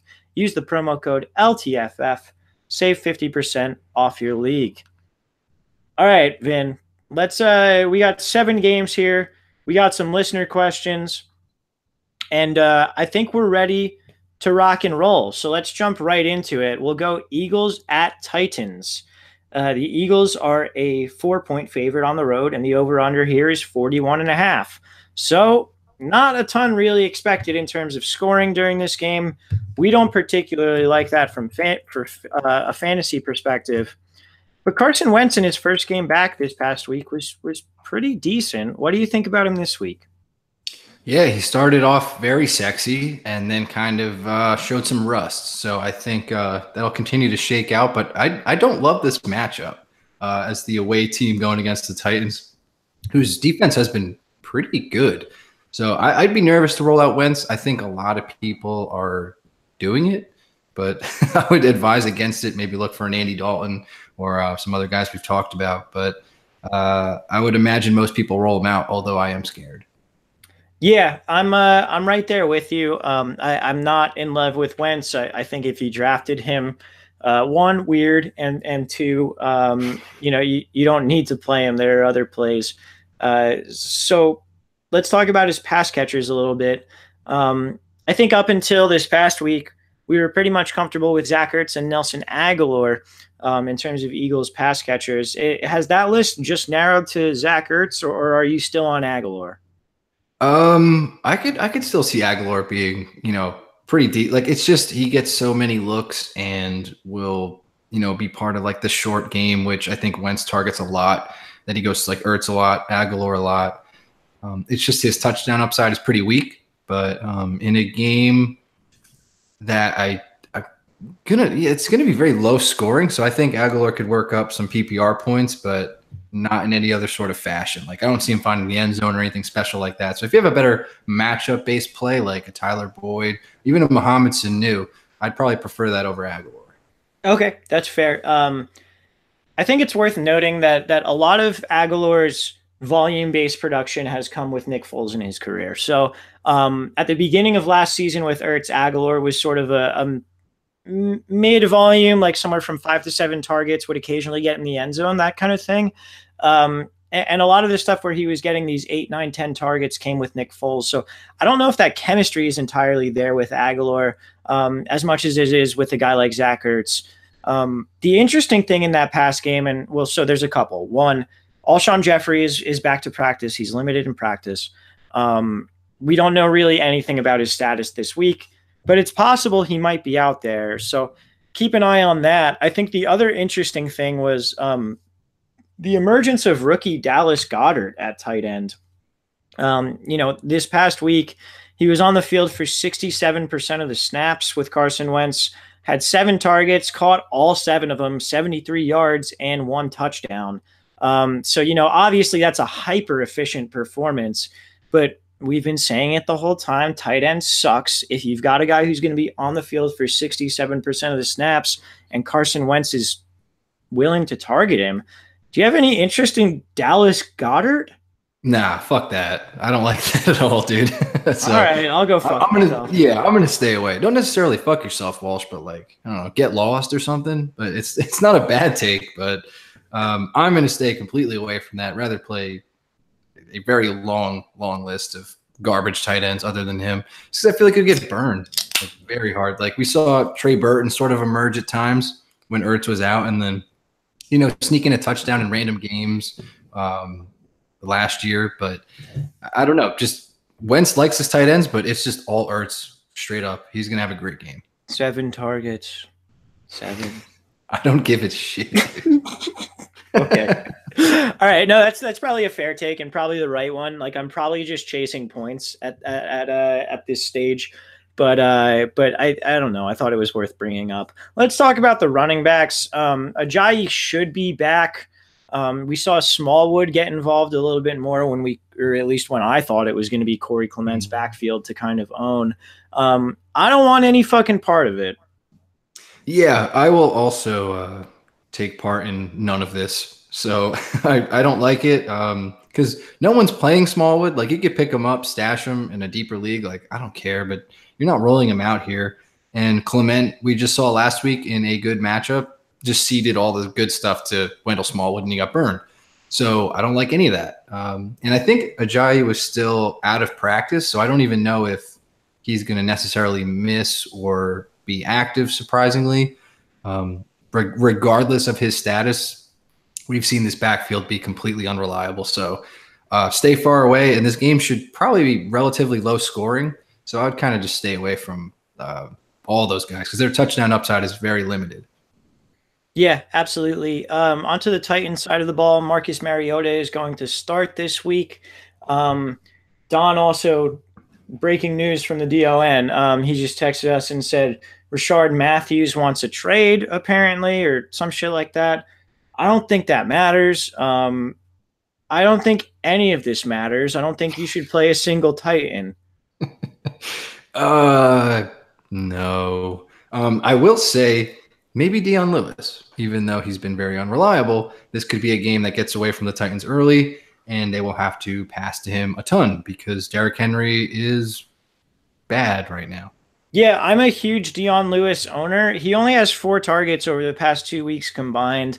I'm trying to look elsewhere very actively. I might be forced into it in a league, but I'm not going to like it at all. Yeah, that's sticky, very sticky. Yeah, it's real. That's the right word for it. It's real sticky. I don't like it. Eagles favorites by 4. Yeah, I'm going to take the Eagles. I'm going to take the under. Yeah, I'd like to pick the Titans in a shocker after they took out the Jags, but I'll go Eagles as well with big time under. Can you believe the Titans are 2-1? It's them and the Dolphins where I look at their actual records and I'm like, how the fuck did that happen? Yeah, I think I talked about it early in the preseason. I'm like, I feel like every win the Titans get, they don't deserve. Yeah. When I watch the game, I'm like, oh, that could have swung the other way big time. Yeah. Somehow they beat the Jags this past week. It's like, how did that happen? The Jaguars are kind of good. Yeah. I don't know. Whatever. Dumb. Let's move on to another game that I'm going to be mad about. The Browns at the Raiders. We've got the Raiders as a 2.5-point favorite. The over-under is 45, but we're going to start on the Browns side of the ball with Baker Mayfield getting his first career start. I like the matchup. I think you can play Baker Mayfield. Yeah, pick up Baker, man. Browns are good. Like they are a good team. They might not win a ton of games, but I think they're going to be in a lot of fights this year. And Baker is definitely a guy that I'm targeting as like, let's say you had Jimmy G, I would pick up Baker or, any sort of other desperate, like if you're looking for the long-term shot, pick up Baker big time. Yeah, absolutely. This is a great match to roll them out too for the first matchup. This is great.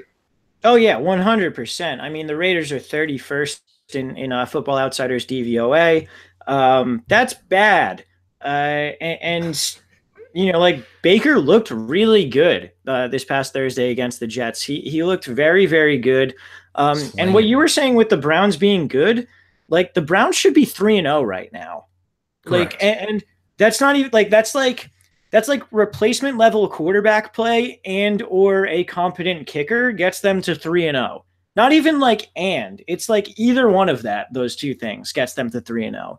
Like their defense is good, their skill position players have been good. Carlos Hyde has quietly been one of the most productive fantasy running backs in the league and is another must start in this game.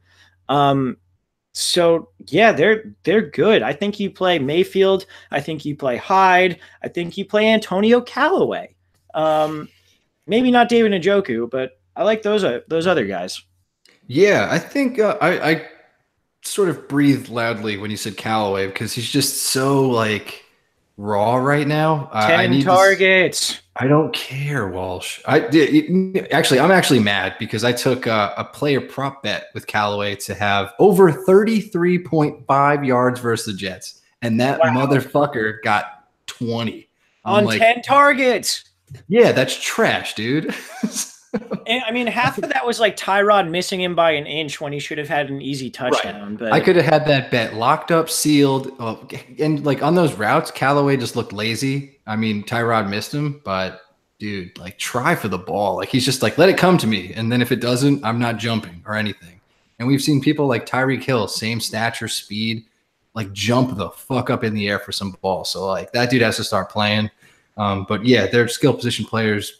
You can definitely roll them out. I think you're just loving the matchup. So Callaway is some guy you could play in the flex if you're desperate. But everything else is right. And I will say with Njoku, once Baker came in, he started looking good, got some looks. So maybe that breakout's closer than we thought, and certainly better rapport with Baker immediately, like right away in that Jets game than he had with Tyrod most of the season. Yeah, I think that's a fair point. Interesting stat regarding the Raiders and their propensity to give up big plays in terms of Antonio Callaway. A quarter, 25% of completions, or the Raiders' completions against them have been for 20 or more yards. So Raiders give up big plays. And Antonio Callaway is a big play guy. I'm going to be playing him where I can this week. But I understand the reticence there. Raiders side of the ball, unless you want to talk about like Duke Johnson or some shit. I was gonna slightly mention Rashard Higgins. Okay. Yeah, like I didn't Matt see that was one coming.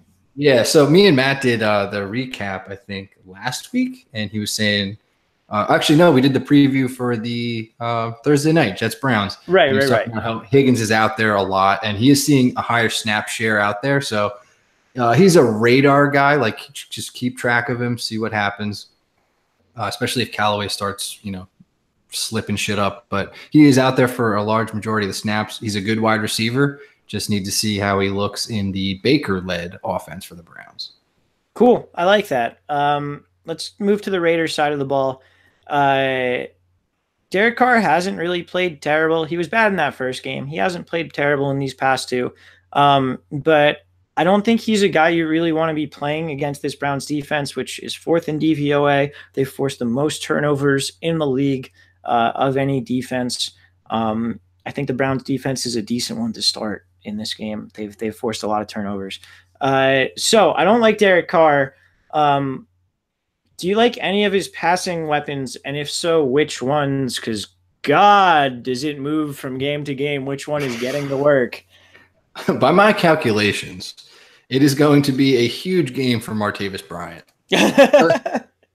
Just because that's how shit goes now.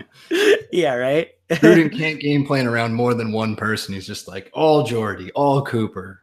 So, all Jared Cook. Yeah, and exactly. It's all garbage. So don't play any of those people.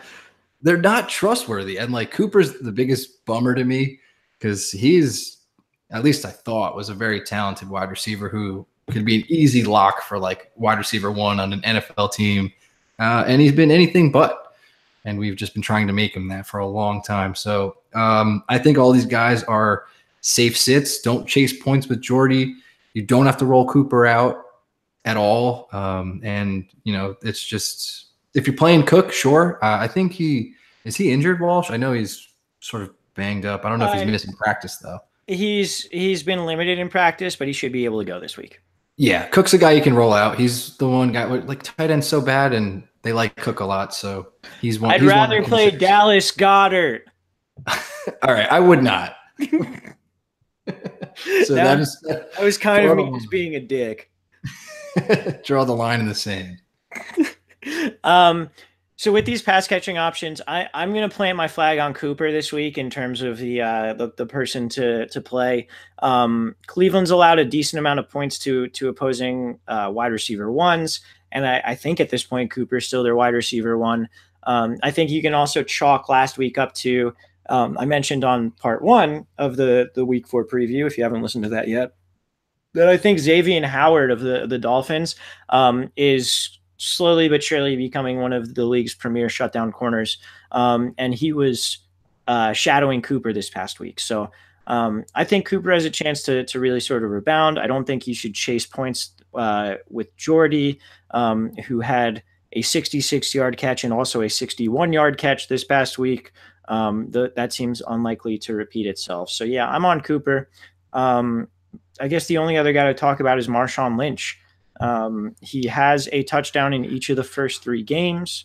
Do you like him this game? I don't think I'll ever like playing Marshawn Lynch, but he has the potential to get a touchdown literally every single game. So if you're in a spot, sure. Would I bank on it? Fuck no. Yeah, I'm right there with you. I think if you've been playing him, if you've been riding him and you don't have better options, like, yeah, absolutely. If they get within the 5-yard line, they're probably going to give him the ball. So yeah, sure. He's like Kenyon Drake in that he's a touchdown dependent RB2, but the difference is he actually scores touchdowns. So yeah, suck it, Kenyon Drake. Unnecessary shot at you. All right. Who you got in this one? Oh, man, I'm going to take the Browns, dude, on a win streak. And I'll take the over. I'm doing the same thing. I'm taking the Browns in the over. I have lost all faith in the Raiders. As you should, man. Gruden is I don't even know if it's necessarily his fault, but I'd like to say it is all of his fault. It's not his fault. I'll say that much. All these great games are fucking gross. Let's move on to Seahawks at Cardinals. Yeah, why do we even need to talk about this? Seattle's a road favorite by 3 points. Over under is 38.5. The big news on the Cardinals side of the ball is that Josh Rosen is going to start. So since we brought that up, let's start on the Cardinals side of the ball. What should a David Johnson owner do this game, Vinny? I don't know, Walsh. You tell me, man, because you're a David Johnson owner in every single league. From an outside perspective, I feel like I would be a person looking to trade to get him. But then again, I'm like, why would I do that to myself? Because it just looks so not promising. So it can only go up, right? That's like what I keep telling myself. it could stay just like a flat line of just like David Johnson, just shit. It's all the game. Like, what are you doing? Nothing's wrong with him at all. Yeah, nothing's wrong with the guy. I already went on my rant last week for probably a solid 2 minutes to Shrek about their offense. So I won't dive back into that. But I think as a David Johnson owner and someone who should be recommending what to do with him, I'm holding him and I am playing him. I feel like the offense with Josh Rosen, he didn't show shit this past week when they put him in, but that was a bad situation for them to put him into. The Seahawks defense isn't great. He's got a full week to prepare as the starter. For me, I'm looking at this and I'm having to look at this glass half full. Trust me on this. But for me, I'm looking at this as, okay, there's a chance that this gets turned around. And the Seahawks defense isn't great. I think David Johnson is a good start this week. I think you should be starting him. If you do have him on your team, I think you can sit Larry Fitzgerald, no problem. But David Johnson, I think you should be starting. Yeah, I like how you glossed over like really heavy shit for the Cardinals, like throwing in Rosen with like 2 minutes left and they need to win the game. Like, yeah, that's like an insane thing to do, right? What are you doing? Is their coaching staff like, do they have like some sort of I'm trying to avoid being offensive. Um, Mental deficiency.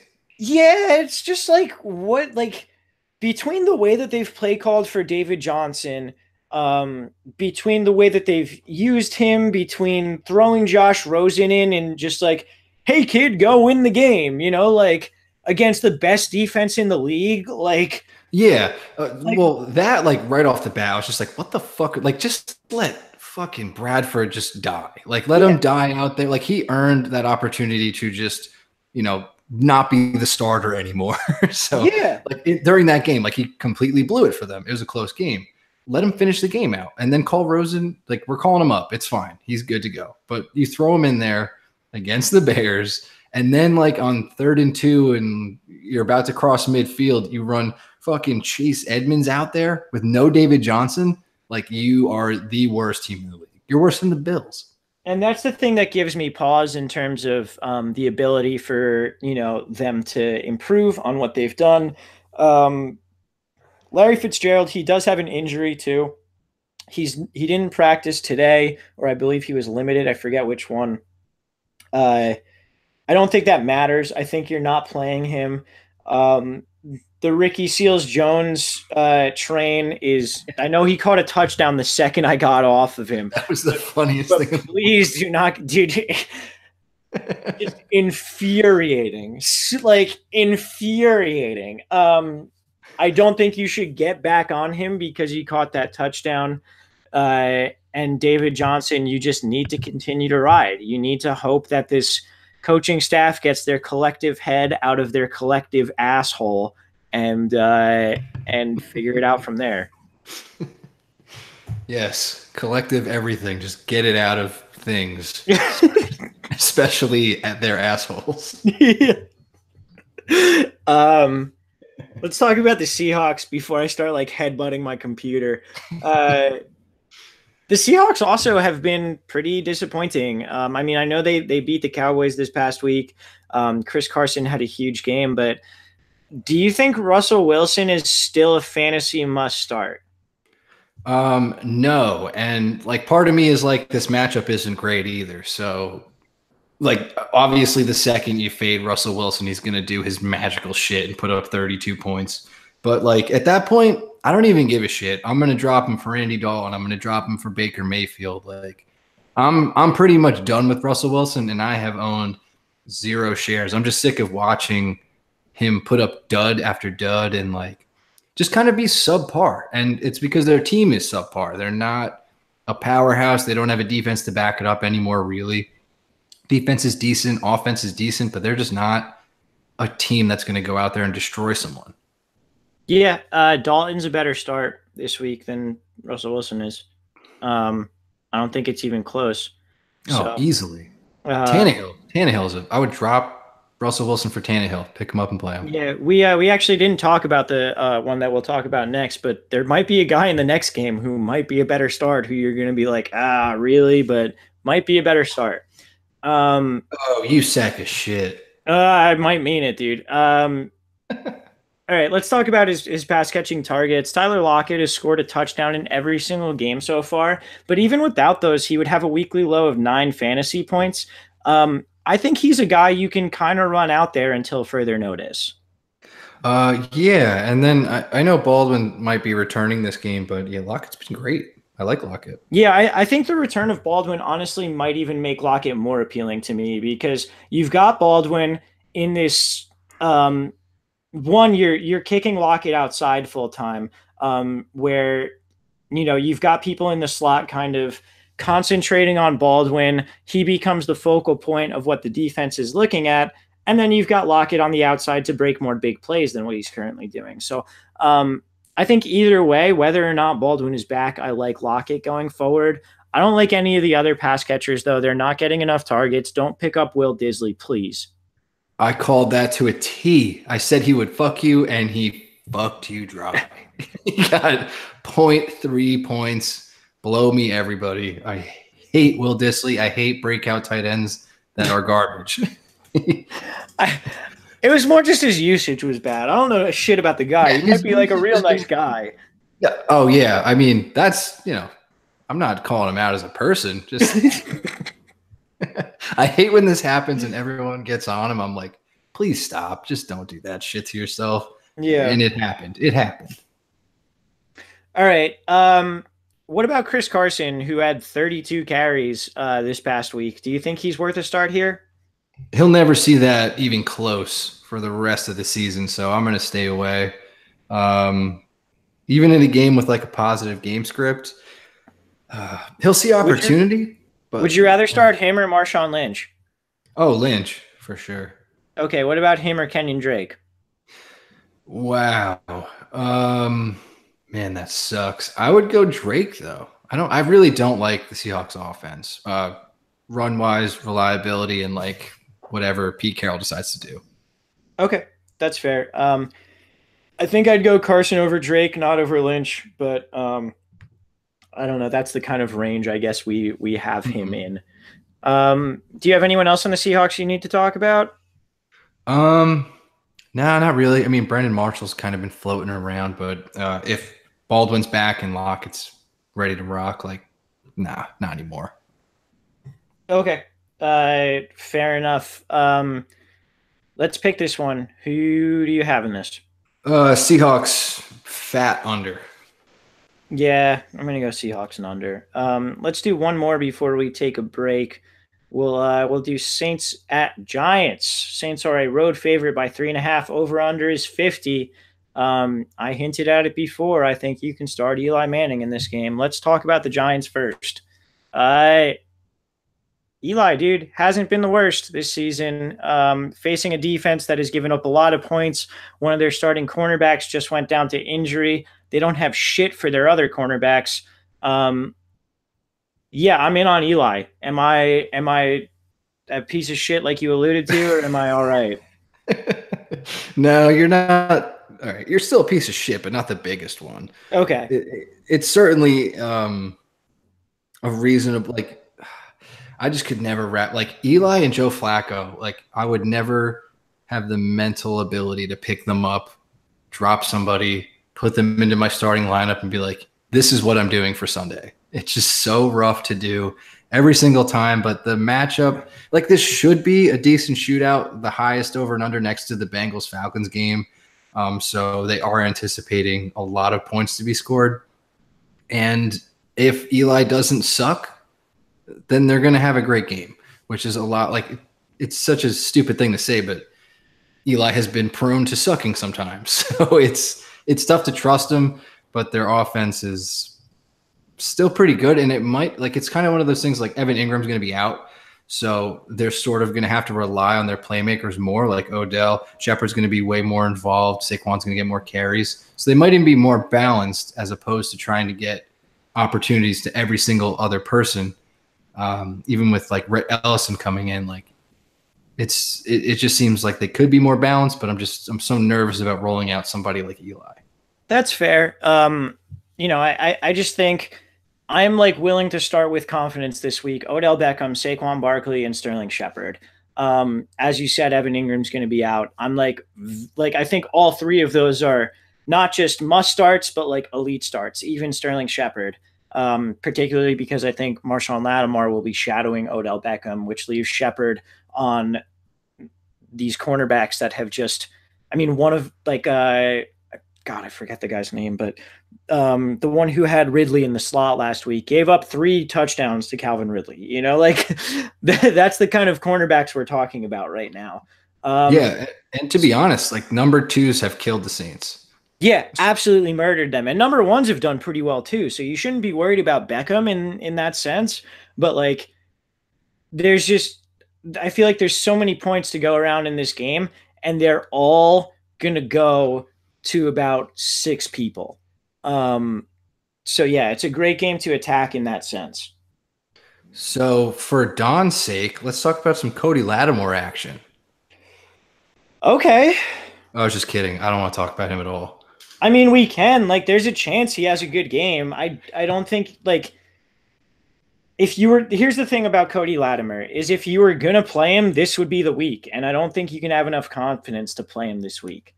I will compare him to the Mohamed Sanu play in that Bengals Falcons game. It's about the same upside and about the same floor. The dude could sneak in a touchdown and like 4 to 6 catches, but you don't necessarily want to do that. Yeah, he's kind of like a bargain basement DFS like tournament play as well. There's another guy in the games that I'll bring up in the same sort of way. Is it Um, Cam Meredith? no, it's not. We'll get Okay. there. Not in this game, but in the games to come. Ah, gotcha. But like you said, Sanu, that kind of play, Latimer. Um, yeah, I mean, like, I don't think you should be touching him in any league with less than 16 teams. You know, but yeah, that's about All it. right. Super Um, fair. Super fair. let's move to the Saints side of the ball. Obviously, Drew Brees is, a good start. I don't know if he's going to rush in 2 touchdowns this week, but he's a good start. And then the Saints offense has gone almost exclusively to Alvin Kamara and Michael Thomas. Do you see that going any different against the Giants this week? No. The only thing worth noting for these must starts every single week is Kamara was a little banged up with a knee injury, so he's been limited at practice. But yeah, Breeze, Kamara, Thomas, insane, absolutely insane. The volume all three of these guys have had is insane. I'll say it again, the fifth time. But it's I'm worried, not worried, but just very curious to see what happens when Ingram gets back next week. I feel like they might get back to that balanced approach, and we'll see less out of Thomas. Kamara might still be ridiculous, but in that low volume state. So I'm loving what they're doing right now. I'm just anticipating to be let down for like maybe the next half of the season. That's fair. Fun fact on Michael Thomas, first player in NFL history to have at least 10 receptions in all 3 games of the first 3 weeks of the season. Just really wild shit how this offense has been so prolific, and it's all been to 2 players. Obviously, some of the touchdowns have gone elsewhere, and I think if you're desperate, you can maybe run Ted Ginn out, but that's about it. Yeah, I mean, I mentioned Meredith before. He's probably in the same boat as like Lattimore and Sanu because he's going to be in the shootout and getting more acclimated to the offense. Scored a touchdown last week, but yeah, Ted Ginn would be the guy that is safer and will probably see more opportunities. Cool. And then just before we move on, Ben Watson, eh? Yeah, I'll actually agree with that one. Yeah, they like Breeze likes him, but they just don't need him, so they don't look to him. But he could sneak in a touchdown against like the Giants, who are very prone to giving that up. Cool. I'm right there with you on that. I'm going to take the Saints, and I'm going to take the over. Yeah, same. Saints and over for me as well. All right. 49. Oh, wait, sorry. We're going to take a quick break, guys. We're going to hear from Auction Draft, and we'll be right back. I got piss. Okay. I'm going to do that too then. Yeah, I just need to be right back. Mm-hmm. Hello.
Hello. Blake texted me during this and just says Nicholas. I'm like, what? What do you want to trade me, Mark? Oh, ew. um.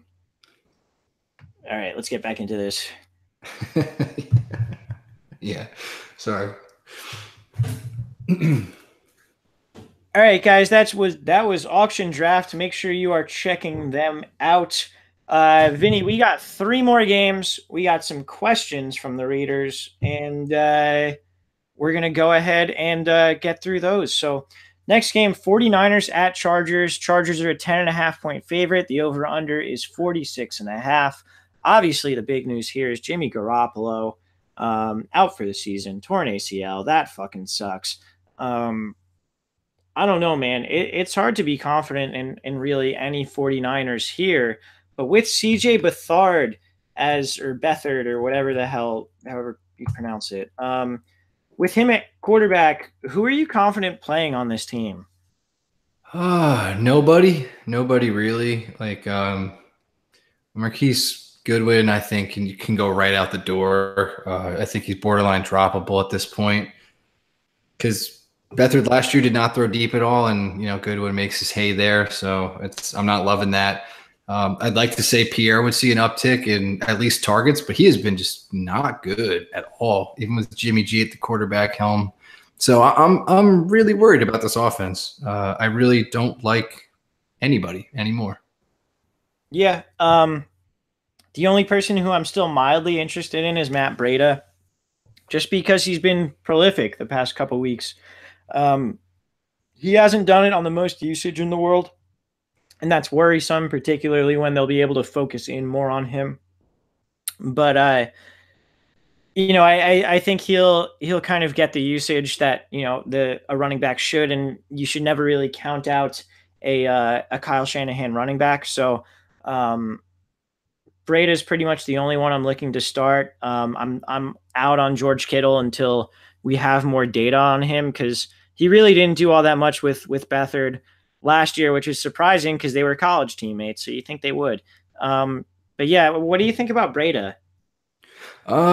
It's tough to like. His usage has been pretty much equal to Morris, and Morris has seen touchdown upside. So it is tough to say that Breda is like going to be a workhorse now. Like I could easily see it flipping to where Morris could see more of an uptick in fantasy opportunity.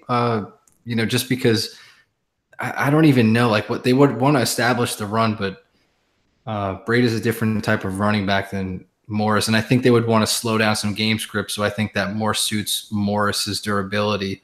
But like that just makes like me explaining it just makes me hate both of them because they were already splitting to begin with Jimmy G at the quarterback helm, and Beathard comes in and just kind of ruins it all.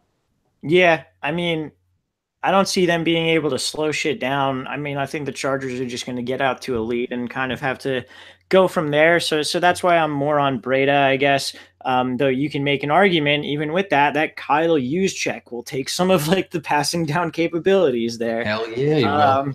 So maybe we'll talk about fantasy asset Kyle Juszczyk at some point this year. We're not quite there yet, but honestly, I don't think we're that far away. Let's move to the Chargers side of the ball. You're starting Phillip, you're starting Keenan, you're starting Melvin Gordon. And then I feel like you can start Mike Williams and Austin Eckler. Like that, I feel like it's pretty cut and dry here, right? Yeah, that was very cut and dry. I would I really don't have much to add. I will just say that I am frustrated with myself for saying quarterback helm like 3 times in the last like 3 minutes. I was like, what the fuck are you saying? So I just wanted to get that out there because that bothered me. I'm sure that bothered a lot of people. Just like, what the fuck is he saying? That's just 2 words that are weird. Like over and over. Quarterback helm. Yes, she's Beathard at the quarterback helm. What a jerk off. You know what would make you sound even better? Just saying it more and more. Yeah. Who's at the quarterback helm for the Chargers here, dude? Sound like I'm talking like covering ESPN's Monday night. They are awful. Who's at the quarterback helm? Jason Witten? I have no idea. Didn't Jason Witten say someone was in the red zone when they were on the 37-yard line this past week or some shit like that? He hasn't been good, but So that's very possible. He's actually probably where I picked up quarterback helm. Yeah, so blame Jason Witten for all of like the stupid shit that me and Vinny say. I will. But Um, yeah, you're dead on with the Chargers offense. It's almost start everybody. I would say Gates, you don't have to play, but if you're a ballsy type of dude, possibly catches a touchdown. yeah, and regarding the wide receiver split, because it's something that we talked about earlier in the year, Mike Williams has out targeted Tyrell Williams 15 to 11. And Mike Williams has 3 touchdowns, so he's a guy who they're looking to in the red zone. I think it's clear at this point that out of the two Williams, he's the guy to play. Yeah, I'm gonna lose that bet to Don, like straight up. I'm pretty upset. Tyrell's Yeah, not doing shit. I'm probably going to lose that Aaron Jones Jamal Williams one too, but I don't know. That's what Losing backs to Don just feels like really bad. well, we forgot he's an idiot savant, so like we should have been smarter. Yeah, I guess so. Um, anyway, I don't think we really have too much else on this one. Who you picking here? I'm gonna take the Chargers and I'm gonna take the under too. I'm going to take the Chargers in the over because I think the Chargers are going to put up like 38 points. Um, Themselves, yeah, they might throw up 40. yeah, just like a solid like 40 point like I'm trying to think what's like a football score that'll work. They score But like say like 38 and like the 49ers get in the end zone for just yeah, once. like 38-10, like that kind of that kind of game where we Hmm. get the over and the Chargers win by 28 points. Oh, speaking Anyway, of which, this is, kicker stuff, but Robbie Gould, take him out, pick somebody else up oh yeah, because their yeah, offense is that's a way less very good dynamic point. now. Very good point. You want kickers in offenses that you think are going to score points, and we no longer think the Niners are going to score points. That's a good reminder to me because I have to do my waivers after this, and I have Robbie Gould on a Oh, team. fuck. I shouldn't have said shit. Thanks, man. Appreciate it. Hey, what do Uh, we podcast for? yeah, to remind each other about your kicker waivers. That's the only reason. Um, let's move on to the Sunday night game. We've got Ravens at Steelers. The Steelers are a 3-point favorite. Over under here is 51 points. The AFC North has like historically been like, cold divisional Low matchups scoring. and defense and whatever. And now we got an over under of 51. And I think it's well warranted. Both of these offensives have been pretty spectacular this year so far. Let's start on the Ravens side of the ball. We mentioned Joe Flacco earlier as someone who you might be able to play and you're going to have to grit your teeth and, you know, that sort of thing. But like, man, like, I think you can play him pretty easily. Like, I think he's in a decent spot here. Are you down with the Flacco? I'm not down, but I understand why you are down. I don't think it's ever easy to play Flacco, but in this matchup, it's looking pretty good. I think if you're a guy that had Jimmy G and a lot of guys are taken up, Flacco's most certainly out on the waivers. So if you're at the bottom of the barrel for waivers, Flacco's certainly there. Um, that might become more of an easier situation, but with other guys out there, Flacco's still at the bottom tier for me as far as streamers. But yeah, with this over under, they should put up some points big time. Okay. And let's talk about his number one pass catcher, John Brown, who has had 19 targets over the past 2 weeks. I think he's pretty much an auto start. Unless you have like solid wide receivers over him, I think he should be playing John Brown. Yeah, I agree. One thing to note, he was not in full pads and didn't practice, so he was just out catching passes on the practice field. So in like street clothes, so not the greatest sign. And I'm not really sure what the injury is, but it's something to definitely keep tabs on because should John Brown miss, Crabtree becomes a must play, and then Willie Snead becomes very interesting. Yeah, that's definitely fair. If John Brown does play, are you still in on Crabtree? Um, Crabtree hasn't really taken off, but I think at some point in like a game like this, Crabtree could sneak in a touchdown. So I think he's warranted to start. Yeah, his floor's still been there too. He's gotten at least 10 targets in each of the past 2 games. So him and Brown are pretty much being targeted equally. The difference being that Brown has more valuable targets. He's been getting targeted more on deep passes, and he's been able to get in the end zone. Let's talk about this running back split, and it really has been pretty much an even split between Alex Collins and between Buck Allen. Buck Allen has managed to fall into the end zone at least once for each of the past 3 weeks, which, as an Alex Collins owner, like, God damn, I Alex want to Collins, like, scream. when you watch the Ravens and you watch Alex Collins run, you're like, man, that guy's good. He's making people miss. He's like hitting guys and they're bouncing off of him. And then you watch Buck Allen. Buck Allen doesn't have more than 44 yards in a single game. Like, that's passing and rushing combined. So, like, what the fuck are we doing with giving him half the snaps, getting him red zone touches? Like, Alex Collins is, if you gave Alex Collins, like, the kind of workload that a guy like Todd Gurley is getting, I think Alex Collins would be a top 10 running back in the NFL. But we're not. We're giving half the work to Buck Allen, who is like the same amount of meh as Lamar Miller. It's just like maybe even more meh than Lamar Miller. But that being said, what do we do with this, given the fact that they are splitting pretty evenly? I'm having a really tough time as like a Collins owner, like across most of my leagues, and it's driving me nuts because Alex Collins, like, we wouldn't even be talking about this right now if Alex Collins got those touchdowns for sure, because he would have about fucking 5 to 7 of them right now. So it's in the first 3 fucking weeks. All they have to do is feed this guy at the goal line or give him 18 plus carries in one game. And I think this could potentially be the one, because these games tend to be a little more gritty than they appear on paper. But with the over and under 51, I think you can at least be comfortable with Collins getting some goal line opportunities. But we have seen Buck take them for no apparent reason whatsoever, which makes Collins hard to sit and Buck sort of enticing if you're having a difficult time at the running back situation, like if you drafted Bell or something like that, and he was definitely a waiver ad for you. So I think both are playable. It's just, man, is it tough to read what they're going to do, but they're both guys you could play.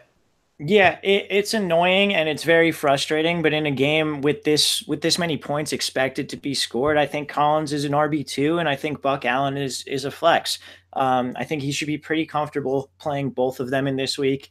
And if you're playing Buck Allen, just hope he falls into the end zone again.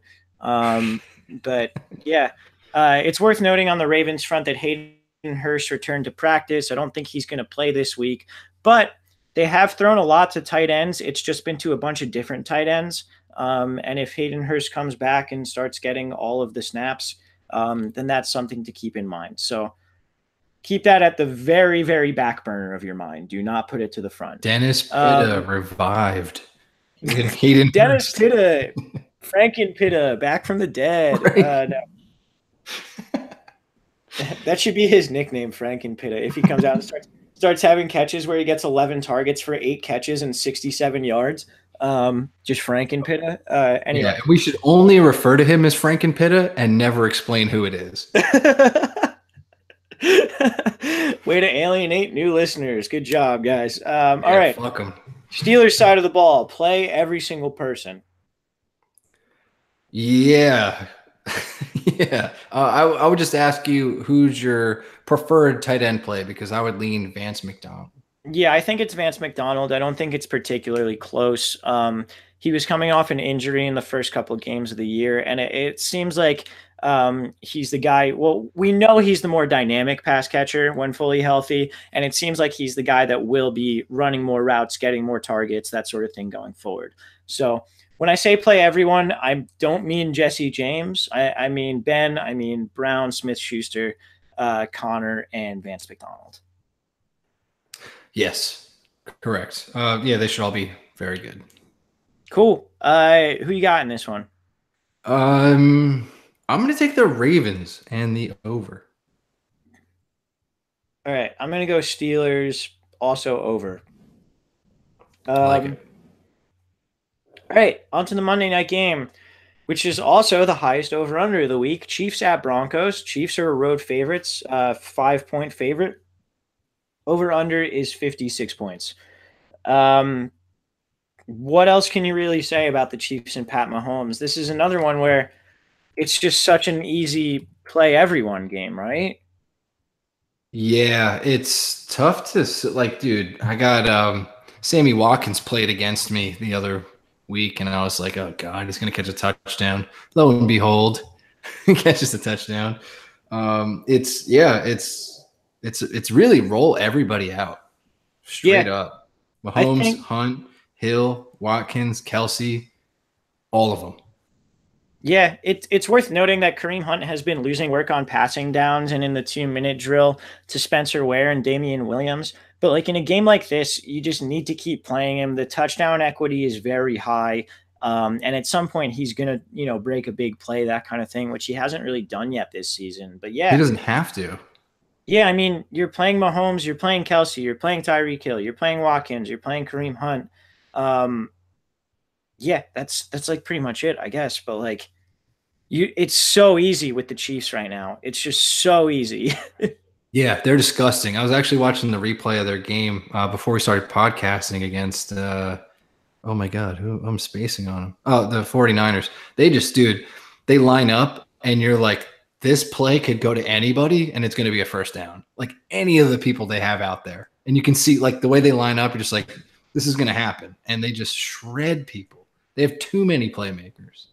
Yeah, absolutely. I think on the Broncos side of the ball, I think it's a play everyone game too. Case Keenum is a great streamer.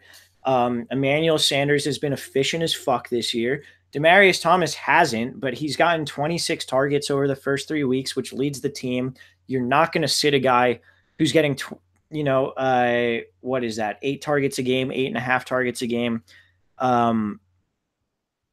In this sort of matchup and with this high of an over under, you just can't do it. And then Philip Lindsay and Royce Freeman, I think, are both great plays too. Philip Lindsay was disappointing this past week, but that's just because he started punching dudes from the bottom of the pile and got ejected. I think he thought he was on like a deeper pile than he was, and he was just like basically like exposed to everybody, just throwing like these little ratty punches. They're just like, dude, what are you doing? Get out of here. Yeah. But am I wrong there that all of them are playable? No, definitely. Case Keenum is one of my favorite streamers this week. Dude, going against the Chiefs is the best thing you can ask for. Positive game script. Their defense is ass. So, like, Case Keenum should be throwing it out there. DT is going to have a great game. Sanders is going to have an awesome game.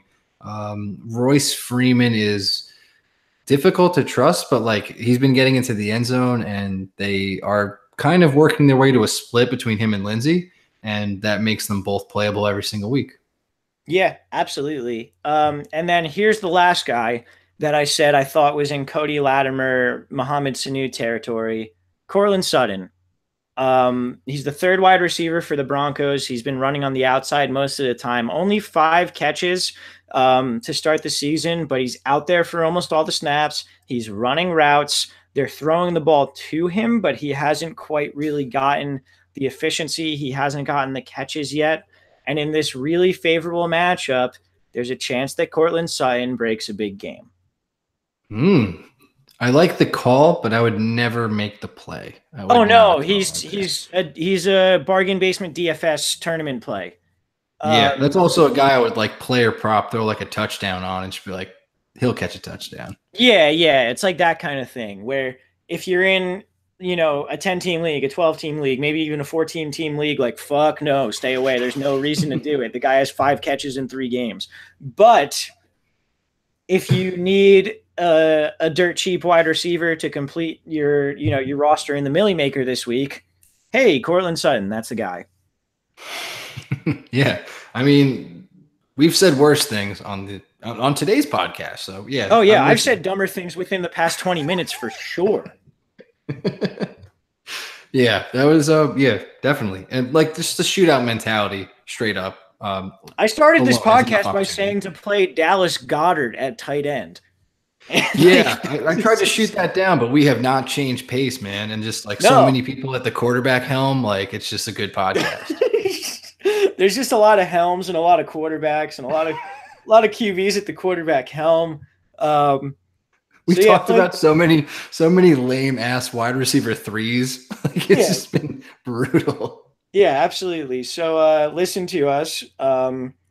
No, I mean you guys get it at this point. It's a play everyone game, so there are people who you can kind of take a swing on and see if it works out. Cortland Sutton's one of those people.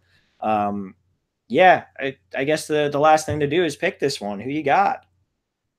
Oh, I would like to take the Broncos in an upset, but I'm not going to do that. Chiefs over. Yeah, I'm not betting against Pat Mahomes until like he gives me a reason to bet against him. Correct. All right.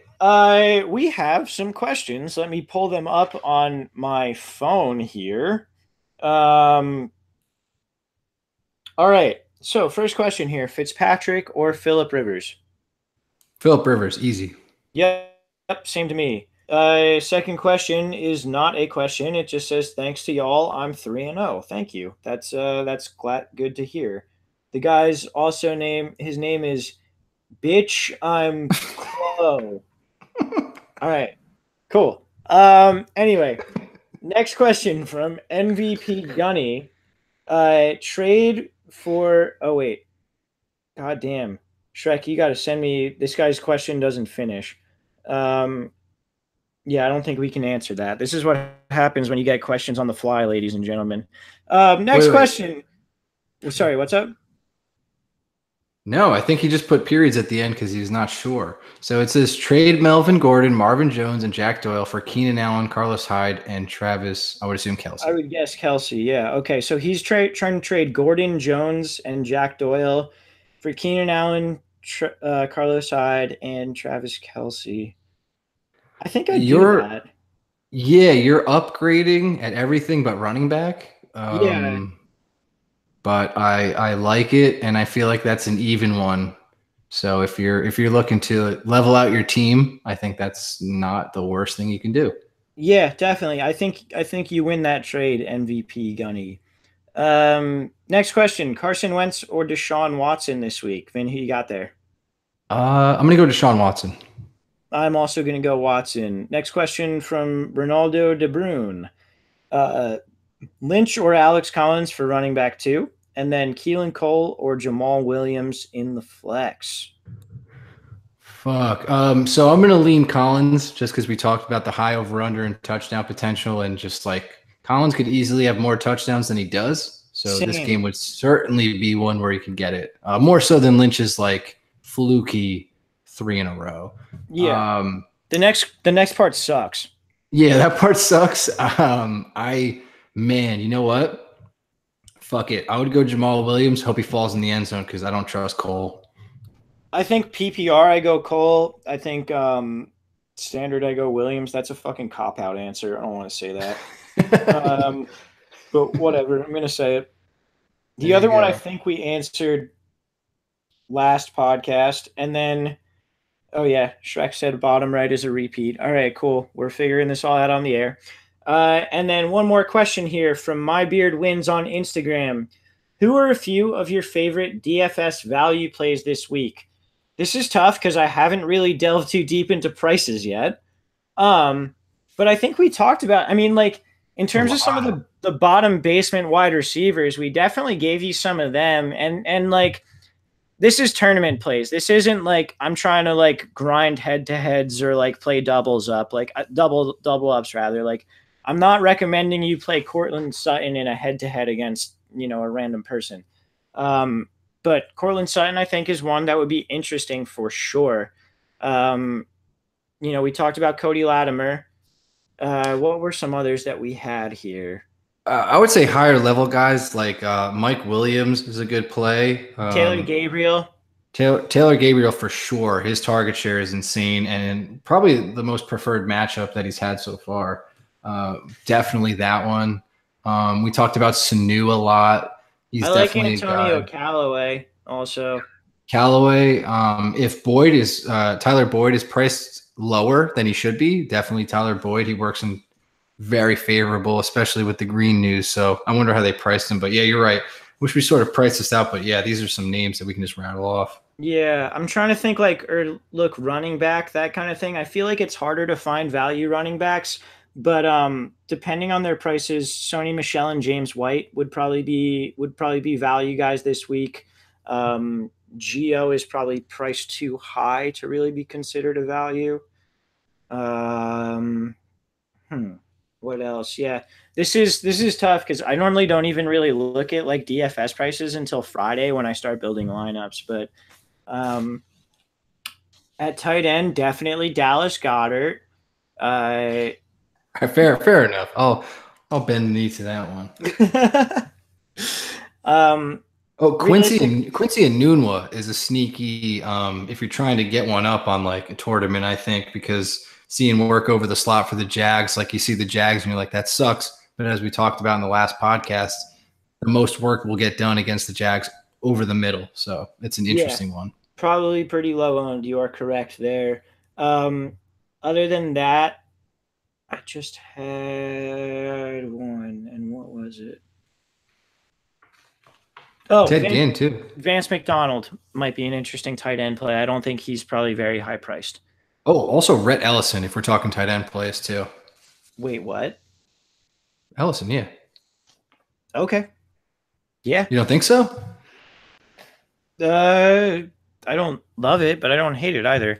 If Sterling Shepard is cheap too, that's a great play. Ooh, yeah. Also that All right. Well, we're thinking on our feet here, Vinny. We're for getting some sure. answers out there. Again, these are all without having really looked at prices. We're kind of just guessing who's going to be low priced and going from there. But if it comes down to it, what we can do is, and what we probably should do is probably, uh, my friend on Instagram, we will get you a written answer later in the week once we've actually really looked at this shit. um, so keep an eye out for that. Uh, Vinny, what do you want to leave the people with going into week 4? Embrace for the worst. This is this is going to be a fun week, Oh but wow. like this is a turning point. Like every fourth week of the season, just a drastic change happens because week 1 is insane. Week 2, we try to overcorrect. Week 3 is stupid. Week 4, we start to see like maybe some patterns develop, and then it starts to turn into something we can kind of figure out season long and matchups that are true as opposed to like fluky plays. So this is definitely a turning point throughout the NFL season, especially for fantasy, certain players. So buckle down for the long haul, prepare for the worst, brave the storm that is week 4. But it should the matchups are pretty neat. I like all the games. I hope they would all be close, but we did go through some disasters, so I really don't know what I'm talking about. But Yeah. there are a handful of shootouts that I think should happen. Saints Giants should be a shootout. Uh, Bengals Falcons shootout, and then the Sunday night game shootout The night games are all between pretty sick this week, which is awesome. I'm yes. very I'm very pumped on those. The Thursday, Sunday, though by the time you're listening to this, Thursday will have already happened. But Thursday, Sunday, and Monday, I think are all very cool games. Should be a ton of fun.